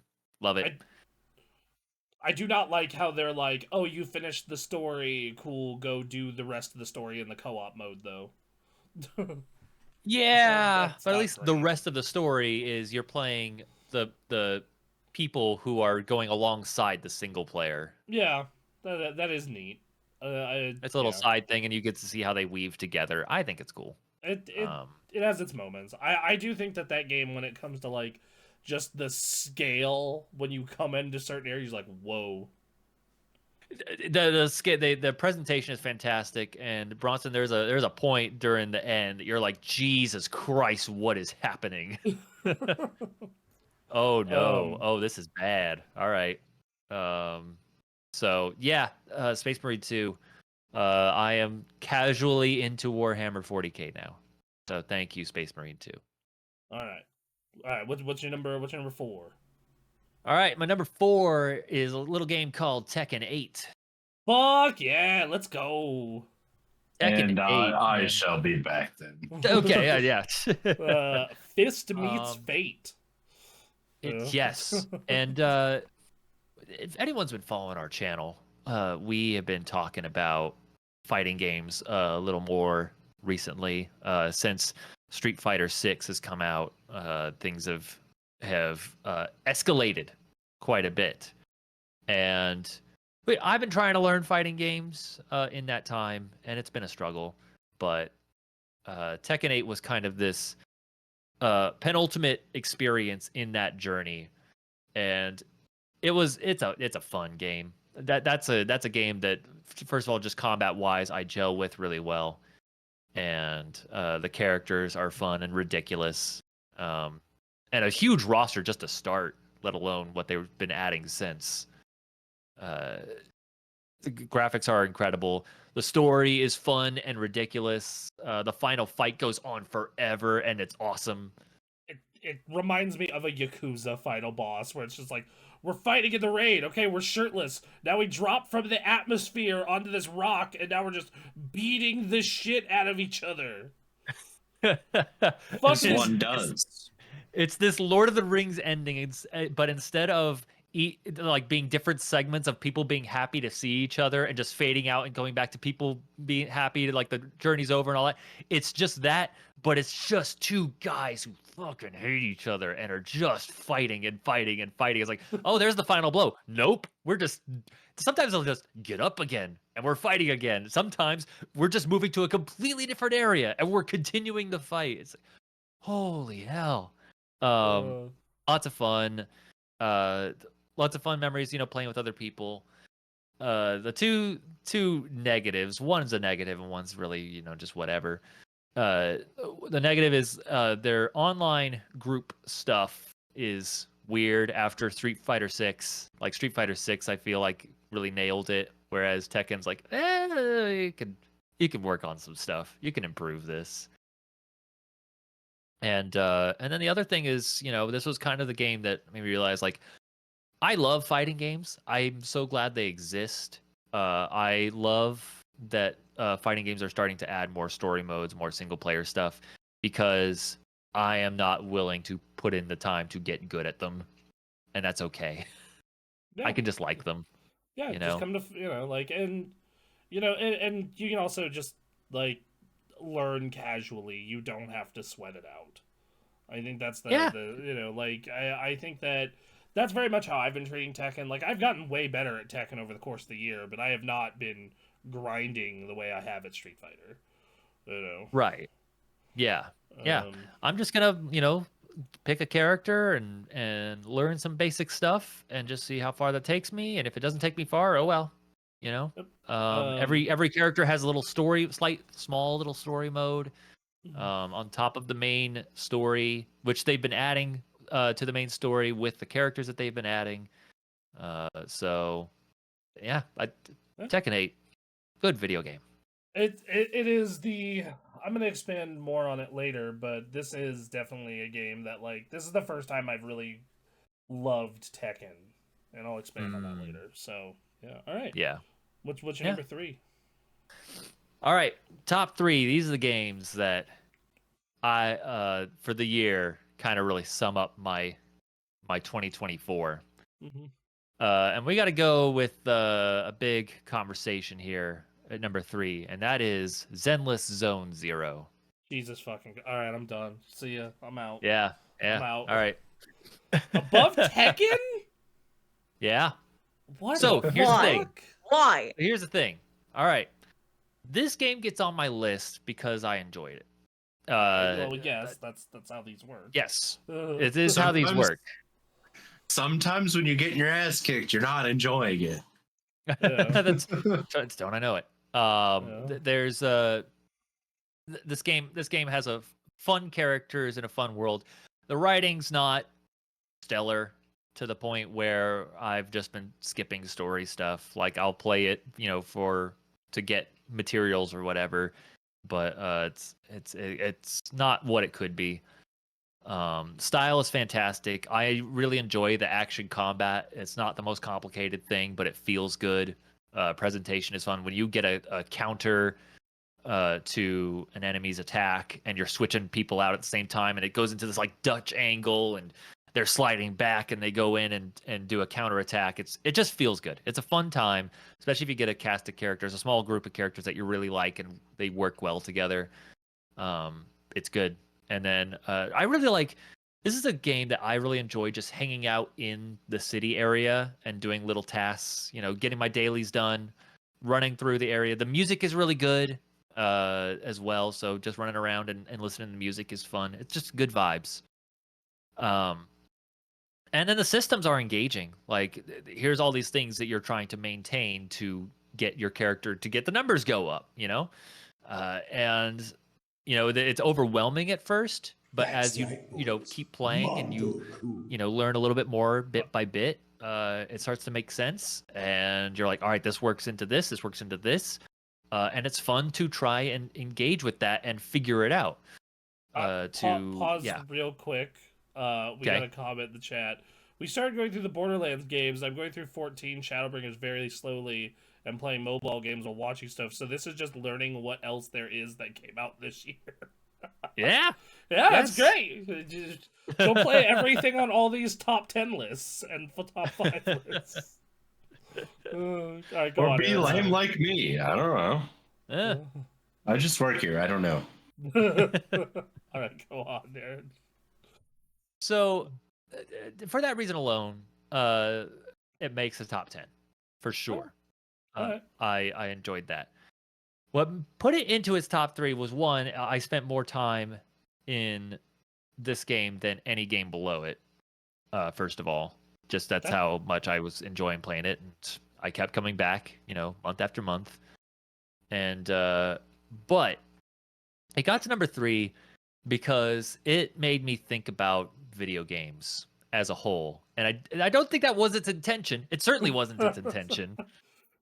I wouldn't list it as a positive, but it's not a positive for the game, but it enriched my life in what I learned from playing this game. All right, it is a game that has managed to, on one hand, say, I really enjoy this game, and on the other hand, I'm saying to myself, why do I play video games?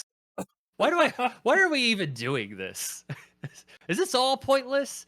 Because you play, and like, more than any other video game, and I'm sure this is the way with other gotchas as well, it's more transparent.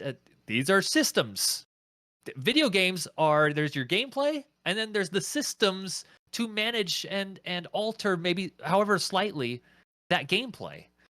And that's all it is. And you're here to get materials, to dump into things, to make numbers go up, to do better and take on harder enemies. And that's kind of video games as a whole, but this game does it more. It feels more transparent than any other. And it's just, I know Bronson and I talked about this last night during Marvel Rivals, and I'm sure we'll get into it later, but it's just like, this feels like, some of this feels like busy work. Some of this feels, what is fun? What is a fun thing to do in a video game? Because I feel like in other games, this work is like, okay, all right. Someone mentioned this game earlier, but Marvel's Avengers caught a lot of shit for all their little currencies that you had to keep track of and the different variables in their armor. But you can engage with it. If you can, like, think about it, you can keep on top of it. It's like, oh, so I can do this with Cap Shield to get this guy to freeze or to shrink down or something and do damage. And that is fun in a sense. Yes. But, like, where is that line between fun and just busy work to keep you engaged with the game forever? I think for me, it's how you make those systems like Avengers did, actually. Or like Diablo does, where like when I'm playing Diablo, I'm like looking at like, okay, how can this affect my build? How can this, like a game that I think is like bad engagement actually is 14, where it's like, oh, this just make number go up. It doesn't affect other gameplay things when you get armor in that game. Like in WoW, when I get my tier set, it changes how I play because it affects my rotation. It says, oh, this ability is way better and does this thing that's crazy. Or like in Diablo, where it's like you'll get a legendary piece of armor and it's like, yeah, this makes it so you do way more bleed damage. So I go into my skill tree, I'm like, all right, how can I figure out a build that is based around bleeds now? and can I make a fun bleed build? You know, and I think that's where the difference is. I think stat sticks for the sake of being stats are fucking boring. I think that's where it falls apart for me. Sure. It's I think, you know, having a huge cast of characters that all have different things helps a little bit, and that I focus on, you know, making a team of people that work well together. There are a lot of variables that they put together to make it so, like, some characters, you know, do better with others and not so well with others, which is a bit of a bummer, because it's like I these are my 3 favorite characters, and none of them share like a what they call, I forget what they call them, but they gain like some stat boosts if they're put together. And if you don't like all those characters, then you're at a disadvantage. Like, that kind of sucks. But yeah, there's just a whole lot, and it made me think about all video games and the way I engage with games and what I'm trying to get out of them, because this game nails it for me in some ways and absolutely does not in others, in ways that I think other popular games are doing, both the positive and the negative. And it's just changed the way I look at how, when I open up a game, how am I going to spend my time? It made me more selective with the games that I pick now. Like, I can kind of look through and spot, all right, I'm going to spend time with this game, rather than, this looks cool, this seems like something I'd be into, but I would never get to it, because I would play it a little bit and just be like, oh, well. I had a very similar experience this year when I looked at my time played, and the game that came up on my most played Steam game was Destiny 2. And other than raiding in Destiny 2 and the story campaign, I honestly can't remember anything I did.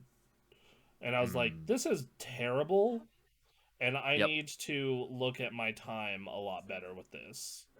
So, yeah. Yeah.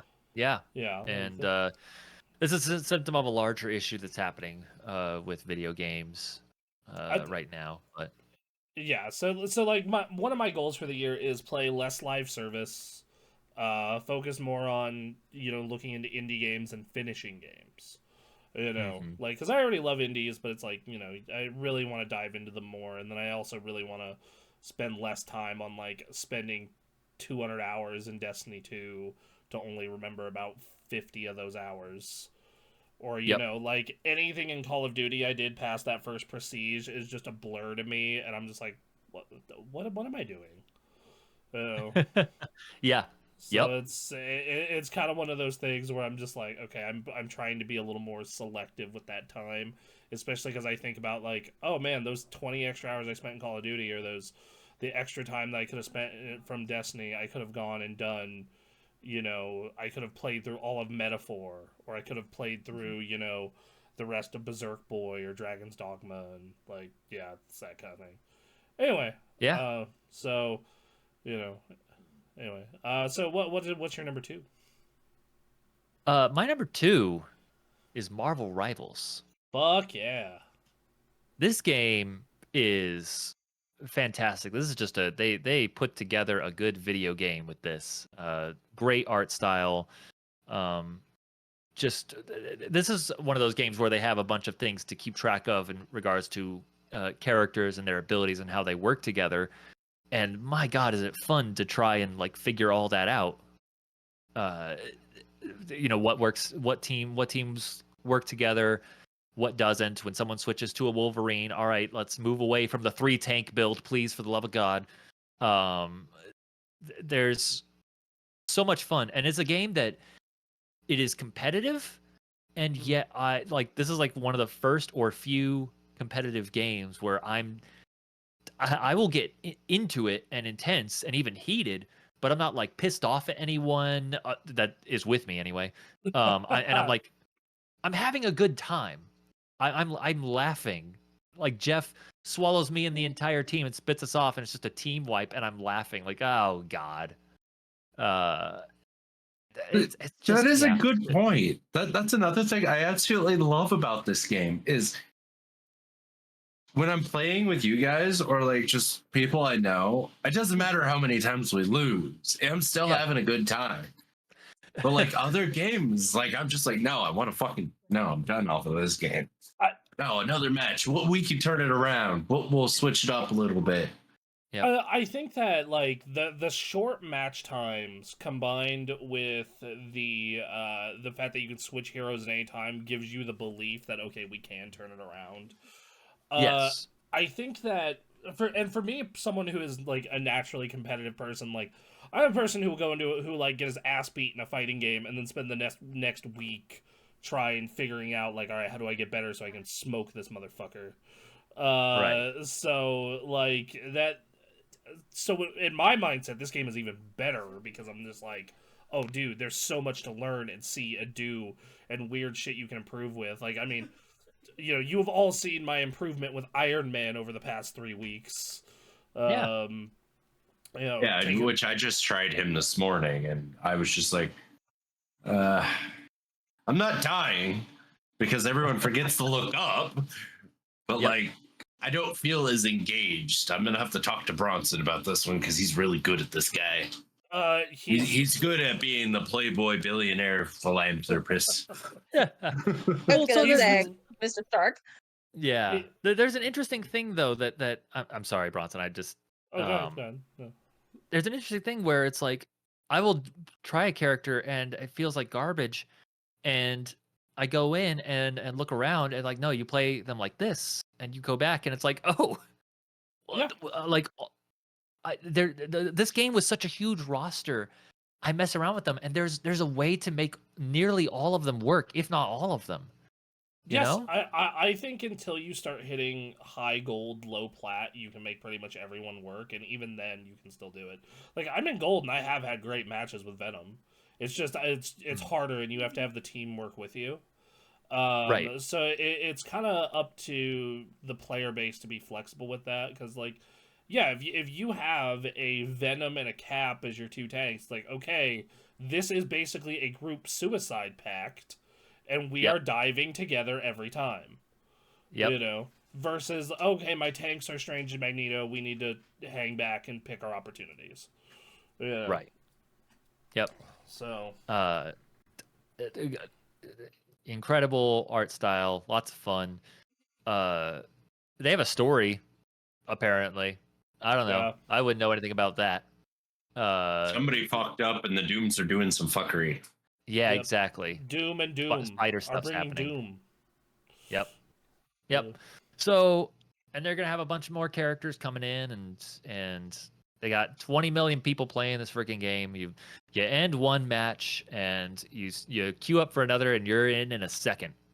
And it's like, all right. The longest I've ever had to wait in a queue was 15 seconds. Yeah. Like people are playing this game, and as long as those numbers are high-ish, like you're just gonna be matching. You're gonna be matching and matching and matching and matching. It'll be interesting to see where we're at a year from now, what the numbers are like and all that. But just a real good game that, despite being very competitive, I do decently in and have a real fun time. So, what a great game. Yeah. All right. I'm going to play it after this is over. I have lunch with Grandma, but I might come back and play it tonight. Fantastic. So, all right. What was your number one? What is Aaron Reynolds' game of the year? My game of the year, far and away, is Helldivers 2. Okay. Yeah. Okay. Yes. All right. I see it. I see you. So, fun shooting. It's I like the little touches that it has. Like, if you try to reload, but before your clip's empty, you just throw bullets away. There are little things to keep in mind. Oh, and music's good, graphics are good, style's good, all that fun stuff. But far and away, it's the chaos of this game that makes it. I specifically have there are a few games, if any, that give me just pure unadulterated thrills. that are just it's not like a planned story bit or anything. It is just playing the game. The enemies are coming forward. You have certain abilities. You have this world that is trying to kill both of you. Figure it out. We're going to accomplish this task and go. And it's a game where as you get good at it and you up the difficulty, whether it be the bugs or the automatons or the Illuminate, it gets crazy. There's a ridiculous number of people. The moment that it became Game of the Year was playing against the automatons. It's this dark, gloomy world. There are hundreds of red eyes all across from us, looking at us, firing red lasers, mechs, and like ATSTs all coming on our position. We are running out of ammo. We only have so much that we can do. My left arm is broken, and we are shooting, sniping people down. The ATST is coming close and knocks me down. I get up, dive just past him, turn around on my back, fire a shotgun at the ATST. It blows up. I get back up and reload, and there's just chaos everywhere. It is a game that had me smiling from ear to ear and saying, "This is fucked up." It is an absolute roller coaster ride. And Bronson, you know this as well as I do. Like there was a good moment where it's like I have a bunch of enemies in front of me, and they have called for the evac at the other end. It's like I can't shoot all these guys down. So what I'm gonna do is I'm gonna throw a 380, throw it in between me and the evac, and I'm running straight through it. And I'm just gonna hope the explosions take out enough of them or distract them or something, and just go. And it is this incredible cinematic experience that is just the game. I think when Duncan talked about it on the show, he said it best. It is probably the best moment generator I have seen in a video game in a long time. It is this thing where it is like you have these moments where it's like, holy shit, fucking just the funniest and most epic stuff will happen. Like all the time, like every single time we go down and do stuff. You know, like you'll have these moments where you'll just throw out, you know, like Anthony threw out like a 240 into that zone, and I like start running into it, and he's like, "Be careful!" I just threw out a thing there, and I'm like, "Yeah, I'll be fine." And then it hits Aaron outside of the drop zone. I'm not even in there. It was, but it was hilarious. Yeah. That's the thing of the reinforcements make it so like, my guy died. That sucks, but like I'm back in. All right, let's go. And then they give you just enough lives to where it's like stressful, but not a huge deal if you get a couple of deaths. That is true. And they give you a stratagem so that, or not a stratagem, but like something to help if you want some extra reinforcements. One of you can add that modifier so you have more reinforcements. I really, it's nice. Yeah, I love that moment that we have clipped on the show where it's just like, I'm like holding a 380 to get ready for the bug swarm after the nuke launch. The nuke launch is we both get hit by the shockwave. You're on fire, and I realized that the shockwave made me drop the 380, and I'm just like, and I'm just like, oh no. Oh God, no, run, and run now.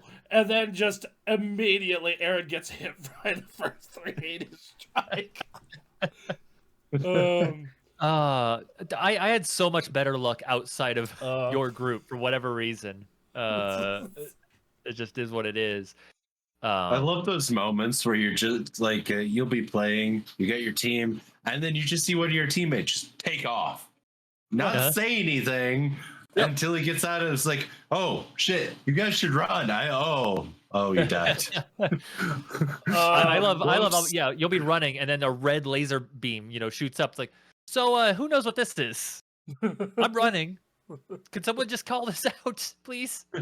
I loved when you could attach stratagems to your teammates, so they'll just be running. Oh my God. I threw down like it was a turret. so it's like a blue beam. So I'm just gonna throw down a turret. I threw it down. It bounced. This happened like last week. It bounced off the rock and landed and attached to the leg of my friend's mech. So it came down and destroyed the mech and killed him. I was like, that was not my intention. I just wanted to throw down. Oh God! But that's the thing. Even this like fucked up stuff, it's funny. Yeah. What are you gonna do?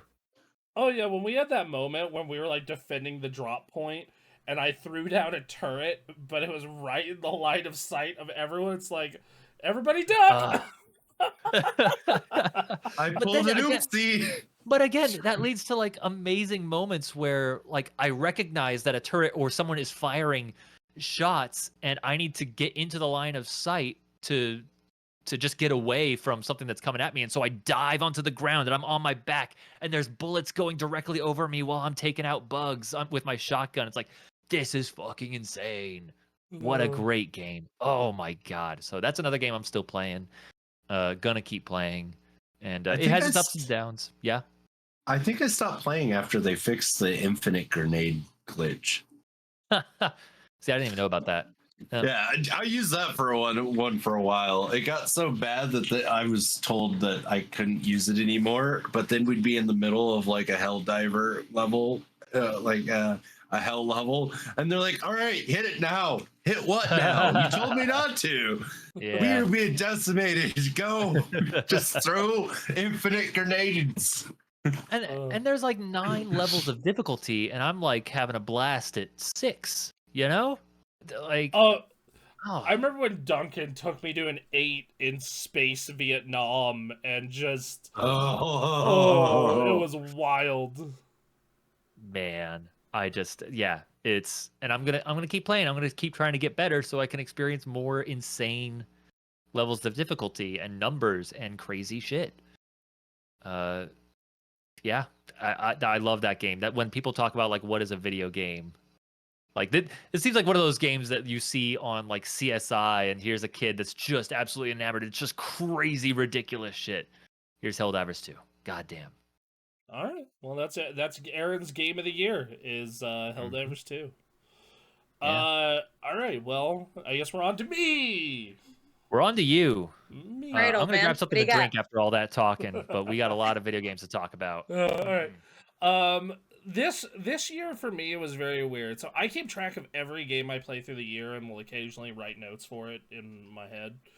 Or like, so I ended up playing somewhere in the neighborhood of about 35 games this year. And I'm always trying to, we are essentially critics. And as a critic, I'm kind of constantly analyzing my tastes and the industry and where games are and how we're processing things. And what I found this year, so the 10 games I found that I really loved, I really kind of had 15 games I really loved, and I had to shave it down. And cutting it down to 10 this year was actually surprisingly difficult, because I know when we went into this year, we're like, it's probably going to be a dead year. Was wrong. Was very wrong. Was very, very wrong. But, so, my number 10 was this game, actually, the game that I have right at my next to my PlayStation. Metaphor ReFantazio. This game I have not finished yet. This is the one of the 2 games on this list I have not finished. It is because it is incredibly long. It is 65 hours. But man, this game takes all the best bits of Persona and makes the story like a fantasy world. So it's this fantasy world with like these politics going on, and you have but it has all the little bits of Persona, where it has social links and it has world building and it has like all this other stuff with this beautiful art style. Like Metaphor ReFantazio's art is like best in class. Like it's ridiculous. And the combat is turn based. It's very much the old school RPG thing of just, hey, we have to figure out different strategies, buffing dudes, debuffing dudes, what magic are they weak to. The characters are all really well done. Very similar to Persona, where I want to see all the social links. I want to see all the social links here. I think that the one thing I can say against the game is it almost, for a game that is not a Persona game, it feels very much like a Persona game, except in a different setting.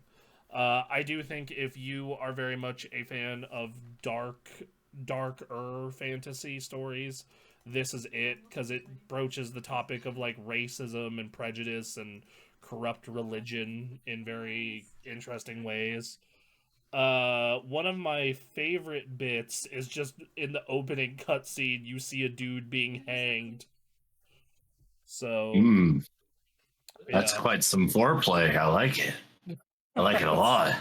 So, yeah, if you're looking for a really good Persona-like, but, you know, you want something a little darker and a little more aimed in a fantasy world, Metaphor Refantasio will do you right.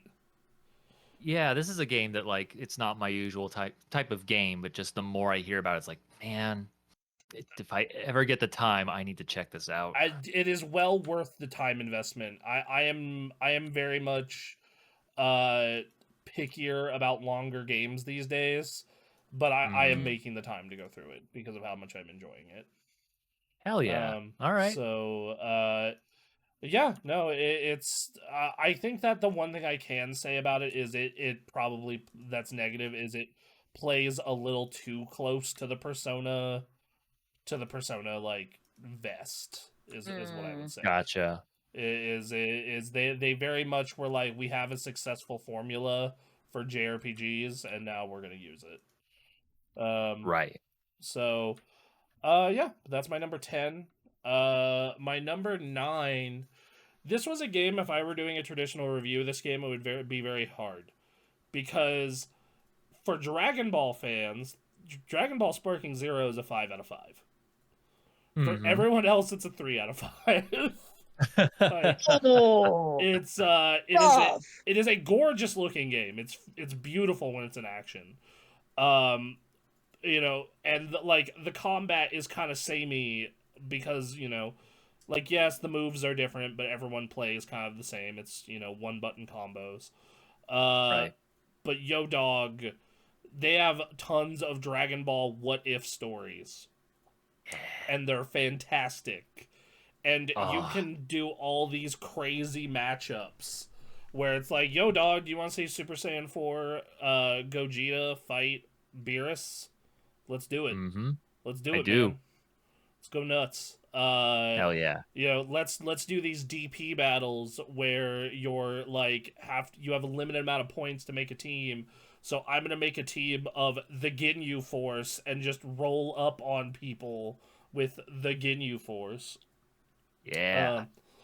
I will say that in continuing the theme of the year of Warhammer and Helldivers,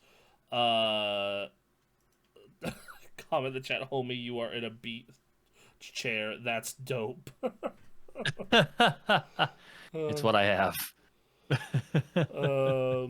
So yeah, like the one thing. So like one thing that I continue the theme of space racism though in Warhammer and Helldivers in this game, because they actually power scale to the show. Super Saiyan 4 Gogeta is one of the 3 strongest characters in the game.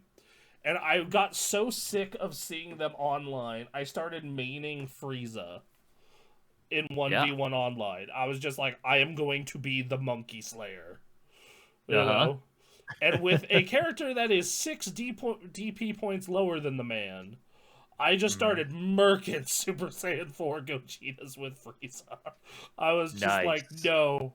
Fuck these goddamn monkeys. Frieza was right. God damn it. Yep. Yeah, it's a game that if you're a Dragon Ball fan, I can easily recommend it to you. If you're not a Dragon Ball fan, like, it's a fine arena fighter. Like that. Right. That's kind of where it falls. All these squares make a circle. All the squares make a circle. Yes, exactly. So if you, like it's one of those games where like I think you could enjoy it if you aren't a Dragon Ball fan, but you're not gonna get the experience. It's not for you. But as someone who is a massive Dragon Ball fan, I loved every minute of it. So hell yeah. My number 8 is Indiana Jones and the Great Circle. All right. Yo, they made an Indiana Jones sim game. Sim game. Okay. Like a simulator. They made an Indiana Jones simulator. Like it is like the story and cutscenes are so much like the films, the early films. Anthony asked me who the director of Indiana Jones was because this reminds him of Steven Spielberg. I have good news for you. Yes. And then I was like, just I love how the way they do puzzles in that game, where you have the option to turn on handholding. I did not though. I was like, and if you want hints, you can pull up a camera and take a photo, and Indy will give you a hint. But Yeah. For me, the part I was is just like I loved figuring out these environmental puzzles. They were like they just respected the players so goddamn much. Of like, we're giving you a room, we're giving you all the clues. Figure it out, dude. Be Indiana Jones. Hell yeah. Like there's this one scene in a Nazi like boat where you have to open this safe door, and you literally have to be a code breaker. And it's this thing where it's like, okay, you have to look around the room and you find the word jogum, and then you use the code decipherer, and you're like, what the fuck does jogum mean? And like I put that in, and it's like, okay. And then I go look around the room again, and I see this clipboard with a bunch of codes next to words, and I found that like, oh, what's below jogum? Blood. I go back to the sheet, I find the word blood, and then it's 3666, and I'm like, oh, let's try that on the lock. And I try it, and it works. I'm like, yeah, that was sick. That's awesome. Like, that's a nice number. Yeah. Yes. But like all these different ways that you can, like have all these cool puzzles that use the environment in unique ways, and it's a gorgeous game. Like if you similar to Spider-Man 2 last year, if you want a game that just, yo dog, this is what we can do when you fully utilize modern graphics, check this shit out. Right. Yeah, like there's that. Like it's a GPU that, like, it's a game that requires a graphics card that has ray tracing cores. So yeah, like it's fantastic. The story's great. It's very classic Indiana Jones. Feels beat for beat like one of those original 3 movies. The only things bad I can say about it are like very similar to what you said about Animal Well. If you are a person who wants to be handheld, you kind of have to turn those settings on and be aware of it. And then I think that the melee combat is bad. Oh, that was the big thing that kept me from immediately checking out the game, was seeing the gameplay of like melee combat. I was like, yeah, but I it's a little rough. But you don't have to engage with it that much. Like, right. There's basically only 2 boss fights that you've had with it, and then the rest of the time I just stealth around to avoid it. Oh, okay. And if you pick up a melee weapon, it's 1-hit stealth kills. All right. So in my opinion, the melee combat being less than ideal is not that big of a deal. Like, gotcha. And the shooting is fine. Like the shooting's not bad. I had my first major gunfight this past chapter I was in, and yeah, it was definitely like, it was fine. It wasn't bad at all. Okay. Yeah, so I will say one thing about the game that I do love is it's also only 14 hours long. That's nice. And if you want to 100% it, at least according to how long to beat, it's 30 hours long. To 100% it, see everything. Yeah. Love it. Good. Great. Good on them. Oh yeah, and then there's the side quests. The side quests feel like Indiana Jones shit, where it's like, okay, I found this key and this Nazi uniform. I'm gonna go into this Nazi boxing ring and win this boxing tournament with the officers. And it has the stuff that I actually don't think you really need to worry about much is like all the upgrade stuff they offer. Like, yeah, it does make the game easier if you go out of your way to get the health upgrades or get the other upgrades, but I don't think you need them. I think you can just play the campaign and have a great time. Okay. So yeah, Indiana Jones. It's on Game Pass. You definitely should play it. It's fantastic. Cool. The question is, can you shoot Hitler in the one nut? So there is a point in the game where there is a painting of Hitler that gets shot in the forehead. That's something. All right. So, yeah, and the voice acting superb. Troy Baker, excellent stand-in for Harrison Ford. The villains very much feel like those old villains. Like they do a great job. Good. Looking forward to finishing this, and then watching the third Indiana Jones movie with my girlfriend, and then being done with Indiana Jones for a while. Like, all right, I've consumed all the good Indiana Jones. Yes. I can put that on hold for a while. Yeah. All right, my number 7. Like a Dragon, Infinite Wealth. Oh, all right. So I don't think it's as good as the first Like a Dragon. But that was my game of the year in 2020. So yes, this game is still fantastic. It is. They have done a great job with this turn-based RPG. I love the story of it being like adults and like kind of adults who floundered early in life and now who are trying to figure it out. Wouldn't know anything about that. Yeah, it's we're not in our 40s and 50s, but you know. Not yet. Yeah, you're right. We still got a little while. But kind of floundered, like, you know, Ichiban was in prison for like 20 years and like, you know, like so now it's them trying to like, okay, we got back into life, now we're trying to figure it out. And in the case of the other protagonist, it's him being like, okay, I'm dying. What is my legacy? And what am I leaving behind? And the side quests kind of feed into both those themes. And it has its own little social link system, like in Persona or Metaphor. And I absolutely loved it. I loved hanging out with all of these goddamn characters.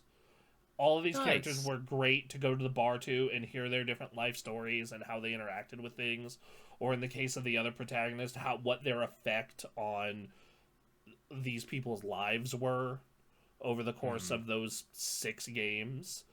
You know, like there were multiple points in, you know, Kiryu's story where like I teared up a little bit because it was just like, fuck, this is sad. This is so fucking sad. I'm not crying. The game's crying. Yeah. Yep. Like, and the thing that kind of put it over the top where I ended up putting 70 hours. I normally don't 100% the Yakuza games. I play the story, I'll do a couple side things and stop. I did all the side content except for the Animal Crossing type minigame. The building up a hotel. I did the Pokemon thing, the hobo Pokemon. Yeah, so there's a bunch of, so for those, you know, the Yakuza games have tons and tons of like games within a game. And I did all of these. Like, I did the Underground Fight Club.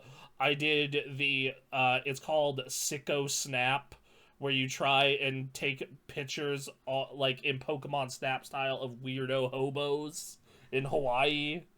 I did you have basically a hobo Pokemon, and I did that fucking side quest. And they're all hilarious. Did you catch them all? I did not, but I did enough to get the trophies. Yeah, man, that you know, and you have just, it's a great game with just so much to do and a great story. I don't think it's as fresh or it's as good as the first one, which is why it's not like number 2 or 3. It's number 7. Right. But man, if you want a great RPG with a story that kind of handles, because a lot of RPGs, it's like younger people. It's younger people, call to adventure, that kind of thing. This is like, no, this is like 40 and 50-year-old burnouts kind of figuring out their life for a second time. You know, it's kind of a cool take on it. So, yeah. Next up is Marvel vs. Capcom Collection. I knew this was coming. Yep. Yo, dog, do you want to play like almost all of the best fighting games ever made in one collection? Yeah. I mean, Yo, dog, do you want like to run into the Wazzler? No, I don't, but no. I do. Oh Uh, man. I'd rather run into Liam Neeson in a dark alley. just it's so good to see those games back. Like, Yeah. It's been what like 10, 15 years since we had Marvel vs. Capcom 2 easily accessible. It's good to have an official supported product. It's all those Yes. little bonus extras are nice, and this is the best port of that game since the Dreamcast port. Right. It works Which perfectly. I went to a fighting game tournament earlier last year, and that was how you had to play. That was the most enthusiastic tournament, was the MVC2 tournament, and they just had to get CRTs and a Dreamcast, and Yep. people were just hauling their shit. And so now this game, for the reason alone of getting this game onto modern consoles, people can now just play it like normal video games rather than hauling all this crap around. Yeah, Is super nice. Yeah, because before this collection, I honestly multiple times a year would have the thought, I should buy a Dreamcast and a CRT for Marvel 2 and Marvel 1. Yeah. Now it's just, all right, cool. I can play it on my PlayStation, I play it on my computer, and they did a perfect port. This was not a Street Fighter collection thing where the port was kind of jank. It was like, this is a perfect port. They did a great job with it. The rollback netcode's perfect. It is such a goddamn good experience. The only reason it's not higher is because it is a collection of old games. That's Right. At the end of the day, it is.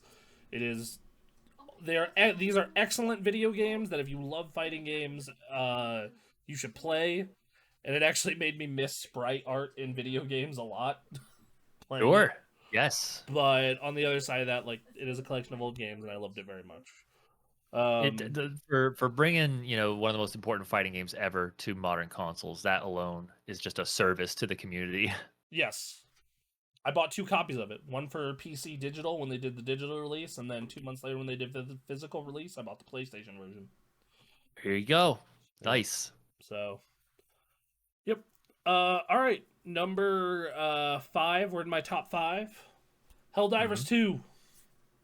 Yeah. Yeah. Yo, dog. Moment generator. Insane moment generator. Ooh. Every time we play that game, it is just in a generator of crazy shit happening. All the time, and they keep adding more to it. I eventually look forward to unlocking the Warthog and playing with you all and blaring mariachi music. Yep. It's gonna be a good time. Is there backgrounds that I'm missing on that one? Sort of. Halo, old Halo times. Yep. Okay. Also, old car times. The case of my old car. Oh sure, yeah, yep. All right. So, but yeah, we've talked about Helldivers across 3 different lists already. If you want a co-op shooter to play with everyone, it's a good time. Yes. All right, my number 4, World of Warcraft: The War Within. Nice. Yeah. This is the best expansion since Legion. They finally fixed all the problems they created throughout Battle for Azeroth and Shadowlands, and started fixing in Dragonflight. There's a good narrative that's easy to follow.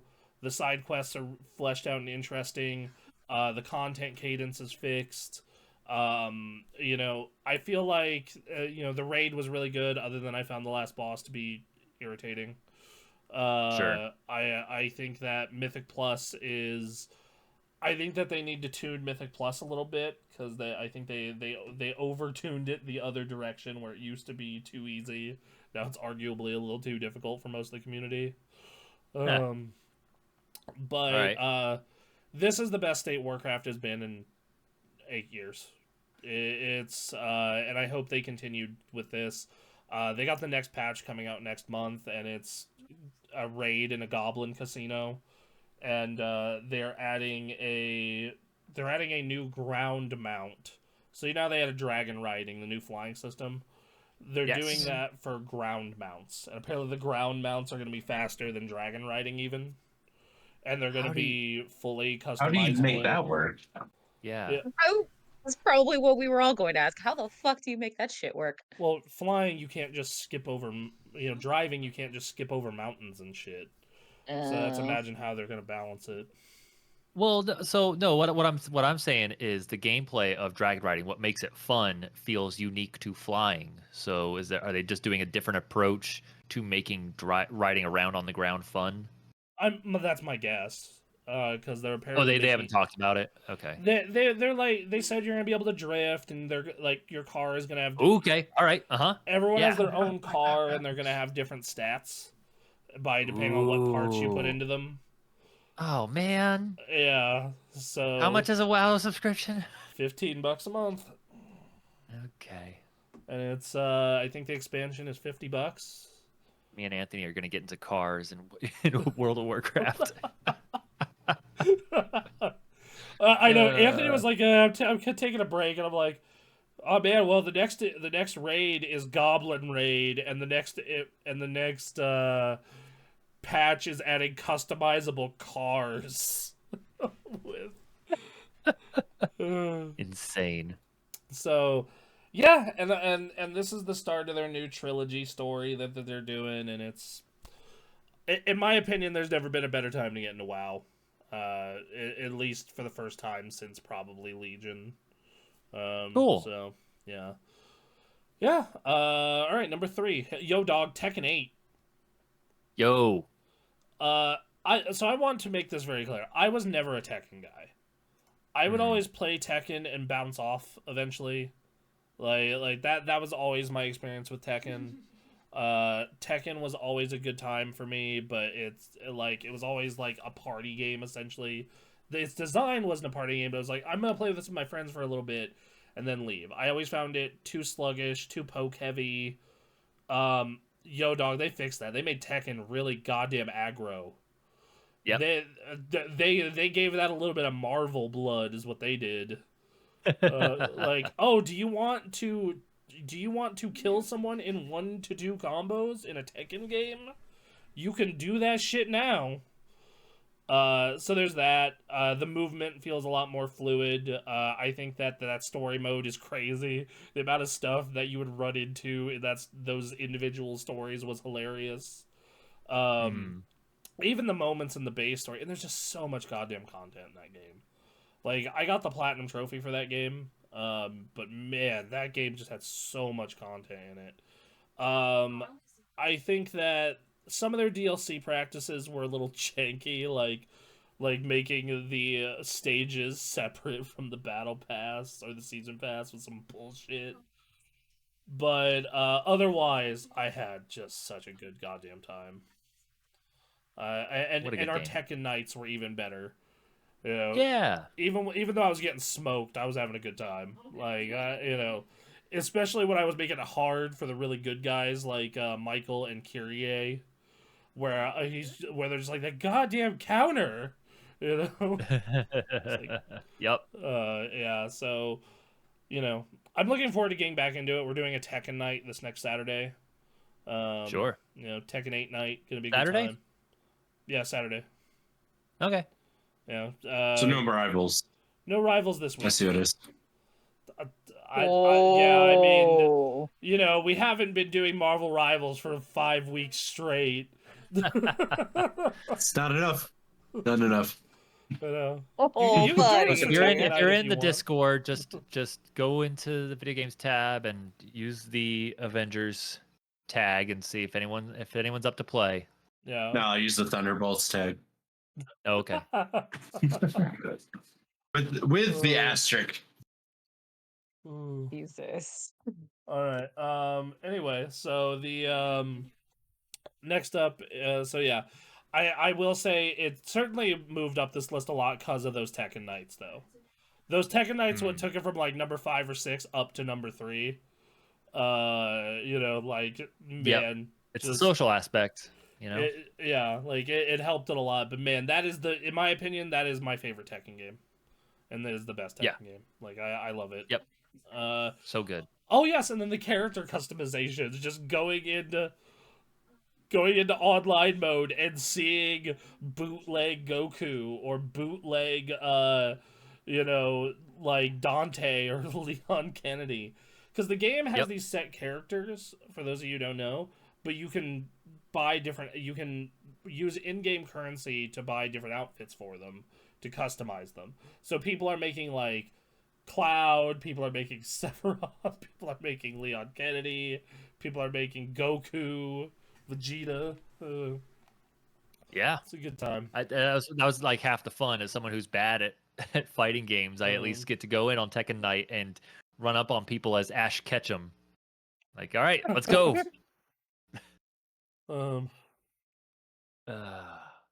Yeah, what a great game.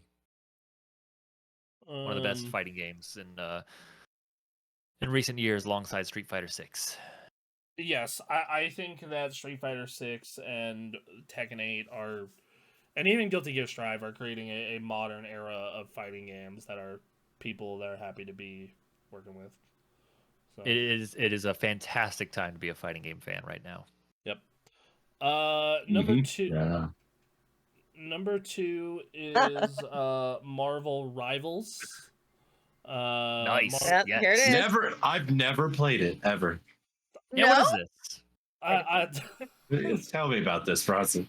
I think that this game is a perfect example of like taking someone else's idea and fleshing it out and making it even better. I think that it is. Yes, Sony. It is the best looking one of these out there. It has it has an unfair advantage, and it's using characters we already know and love in a lot of cases. But in some cases, that's making me get into characters I normally would have never read or given a shit about their comics. So, like, I'm kind of curious, like, oh, maybe I should go and check out some of the Cloak and Dagger shit, like Aaron said, or, maybe I need to give Namor another look. So, yeah. You got what you wanted, Marvel. It's a fantastic way to get me back into their stupid comic system. Yep. It's actually made. Speaking of Cloak and Dagger, it's actually made me want to check out that show that they did. Yeah, that I just glazed by. I'm like, I don't know anything about them. I don't want to. Didn't know it existed. And then just like having the Overwatch thing of just like having just constantly wanting to learn new characters, learn new stuff, like seeing people figure out insane combinations of people doing stuff, like the Doctor Strange opening portals and then Scarlet Witches just popping through them right as the explosion happens, or the people like figuring out that, oh man, if we put penny mines right by the door, they'll die the second they spawn, or just different stuff that you can constantly figure out, like, oh man, if I sneak up behind them with Iron Man, like, I can get basically free unibeam kills if they're not paying attention. And then I love the team up abilities, like how like Hulk is not the best tank in the game by any means, but if you pair him with Iron Man, for example, oh man, that becomes dangerous because unibeam gets a massive buff, and you have an Iron Man who can basically like two-shot almost everybody in the damn game. Yeah. I think that there's some balancing issues. I think Hela and Hawkeye are straight busted, but other than that, like they made a nearly perfect. Wait, what? What'd you say? Jeff isn't broken. Jeff is fine. Jeff's fine. Like Jeff is a character that is good, but not amazing. I would say that, like, he's more annoying. He's kind of in the same category that I put Scarlet Witch in. Is just like, she's really annoying when you first start playing the game, but the second you know how to play the game, oh, this character's kind of bad. That's the thing. It's teaching you that, like, the penultimate of the character that teaches you, what you need to do is like Iron Fist. Yeah. Hey, here's this guy that does crazy, ridiculous damage. They're going to go after your healers. You should probably gang up on him and take him out. Yeah. So speaking of Iron Fist, a couple of the matches I did this last night, using Loki, I have team wiped a few times just using Iron Fist. Oh yeah, Yep. 100%. Like you know, and because Iron Fist, if they don't know how to handle him, he's just gonna wreck an entire opposing team. Yeah. I didn't know how to handle him, and I wrecked the entire other team. Yeah. That's like, a problem. I'm saying if they Like- don't know how to handle Iron Fist, like Iron Fist Right. is like the way you handle Iron Fist is your tank and one other person peels off the front line and fucks him up because he sucks ass in any 2v1 environment, and his escape tools are okay, but they're not amazing. Especially if Well, you have right, a Luna but- Snow who can like handle the freeze. Oh Like, yeah. Yeah, like I think the thing that a lot of people don't realize about Marvel Rivals is like, yeah, a lot of 1v1 matchups are unfair. This is a team game. Yeah. We're a team. We are the Avengers. Yep. Just the Avengers Yeah. theme, but played on a kazoo after saying that. Yeah, exactly. All right. Are you calling us the short bus Avengers? Because I'd be down to roll around in the Avengers themed short bus. That'd be cool. All right. If only they had a member of the original Avengers team as a strategist. That way you could roll around as the Avengers. I can't believe they messed that up. Nah. I'm looking forward to the characters they're dropping this week. Supposedly it's tomorrow. They're dropping the Fantastic Four characters and a few others. Oh, I thought they were just dropping the trailer. Oh, maybe that's what it is. I don't know. Yeah. There's a lot of news coming all at once from this damn game. Like being part of their Discord and then just being a part of everything following it. It's just like constant news. Yeah, no, there's a lot of stuff going on. So anyway, that's Marvel Rivals. My number one is Astrobot. Hey. Astrobot is a game that I can honestly say it's the only game this year where the entire time I was playing it, I felt joy from start to finish. like even games I like there are parts of all these other games that will piss me off to no end, or like have parts that I'm like, oh, this is a slog, this is a grind, this is annoying. Astrobot from start to finish, I was having a great fucking time.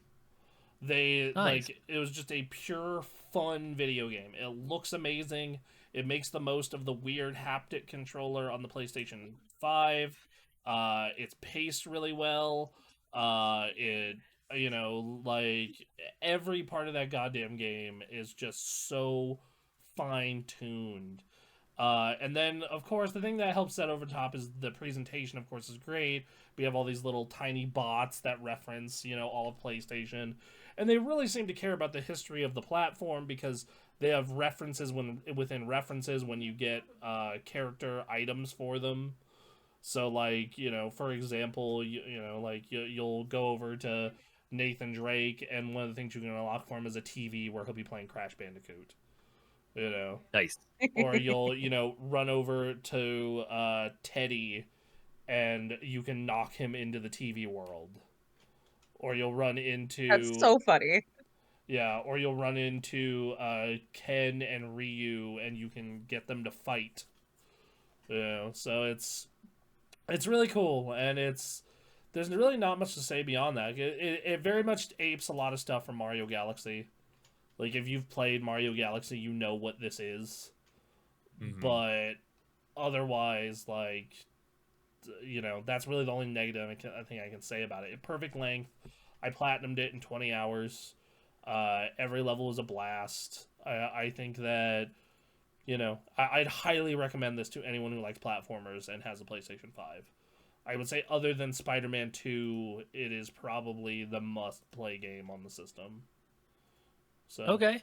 Yep. Hell yeah. Still need to buy it. You should. It's really good. Do it. All right. Try. And yeah, I think that's our show, guys. Oh. 2024. Hey. What a year. That's our game of years. Yeah. Astrobot, Marvel Rivals, and Helldivers. That's a good list. That's a good list. We'll see you guys in a few months with the next year's. We got our most anticipated game list coming up soon. That's gonna be next week or the week after. We got our we're gonna do fantasy game critic this year again. So What is that? So are you aware of how fantasy football functions? No. Okay. So what it is? I myself am not a sports ball guy. I All like right. Oh god, this wheels is awkward. This is so very awkward. All right. So fantasy game and critic, what it is punches. we all make a game publisher, and then we go in order in a draft and pick games off a list that we think are going to review the best. For the year. It's like, and at the end of the year, whoever's games reviewed the best for the most points won the league. So so we'll find out next. You're just January. making bets on who's going to review well for the year. Yeah, basically. And it's a draft order, so someone picks the game you think is going to review the best. That sucks. Look for what you Look can. for something else. Yeah. Yeah. So it'll be fun. Like, for example, like if Aaron picks Grand Theft Auto, let's say Aaron's picking first, and he picks Grand Theft Auto. Then I can't pick Grand Theft Auto, but I can pick, I don't know, Monster Hunter Wilds, Mm-hmm. and go. That's wild. So, so, and then at the end of the year, and it's just a fun thing we do, and it lets us talk about games that are coming out in the upcoming year that we're excited for or interested in, and that's the thing. We're probably going to do it. We'll probably start the first half of that episode going through that this coming year's releases. Yeah. That way we are as most informed as we possibly can, and it's a fun way to just see what's ahead for us. And then we go in and make our picks. We do our draft. Yeah. So, yeah, and when I went into this year thinking it was going to be kind of a tame, mellow year for games. It ended up being pretty good overall. It was all right. It was pretty good. I've got a couple that I never got a chance to play. I'm sure it'll be the same this year. That's what it is, man. Like I can't play everything, unfortunately. I can try, and I damn well do. Gotta do it harder. It's a thing, though. We were talking about this a while ago, where like in the 2000s, when we were trying to review our video game, it was a few of us, and we did pretty decently in terms of big releases. It's just impossible now, unless you've got a whole staff. Yeah, like. If we do what we used to do, where we assigned everyone, we could probably hit the important stuff for the year. But that would be, like between the four of us and Anthony, we could probably hit most major releases in a year if we really wanted to push for it. Yeah. I don't think that we're not attempting that. Hey, no. Over the next couple of years, if we grow and stuff goes really well, and these reviews keep doing what they're doing. That might be a thing that happens. But sure. Does that mean my pay raise goes up? Can I get one pie per year? You'll make like $5. There you go. I'll settle for a pie. Okay, we'll give you a pie. You can buy a pie for $5. Yeah. But what if I want Bronson to deliver it to me? Well, no, that's labor. You gotta. Yeah. Or I could meet up with him in like a back alley or something. No, what are you doing with these back alley pie deals? What are we doing here? I don't know. Am I missing something? Like, what the fuck, guys? I don't know what happened. How did we end up here? So, yeah, hell of a year. We got a lot of stuff to play, a lot of stuff to see. I'm looking forward to it. There's gonna be a bunch of cool indie games like every year. And yeah. All right. It'll be good. Anyway, guys, that's it. Thank you for a great show. No news or what we've been playing this week because of just how long this ran, as it is almost every game. I'm sure you can guess what we've been playing. Yes. All right. We love you guys. Hogwarts Legacy, of course. Yes. Bye, 2024. Bye. We'll see you next year. We're already here.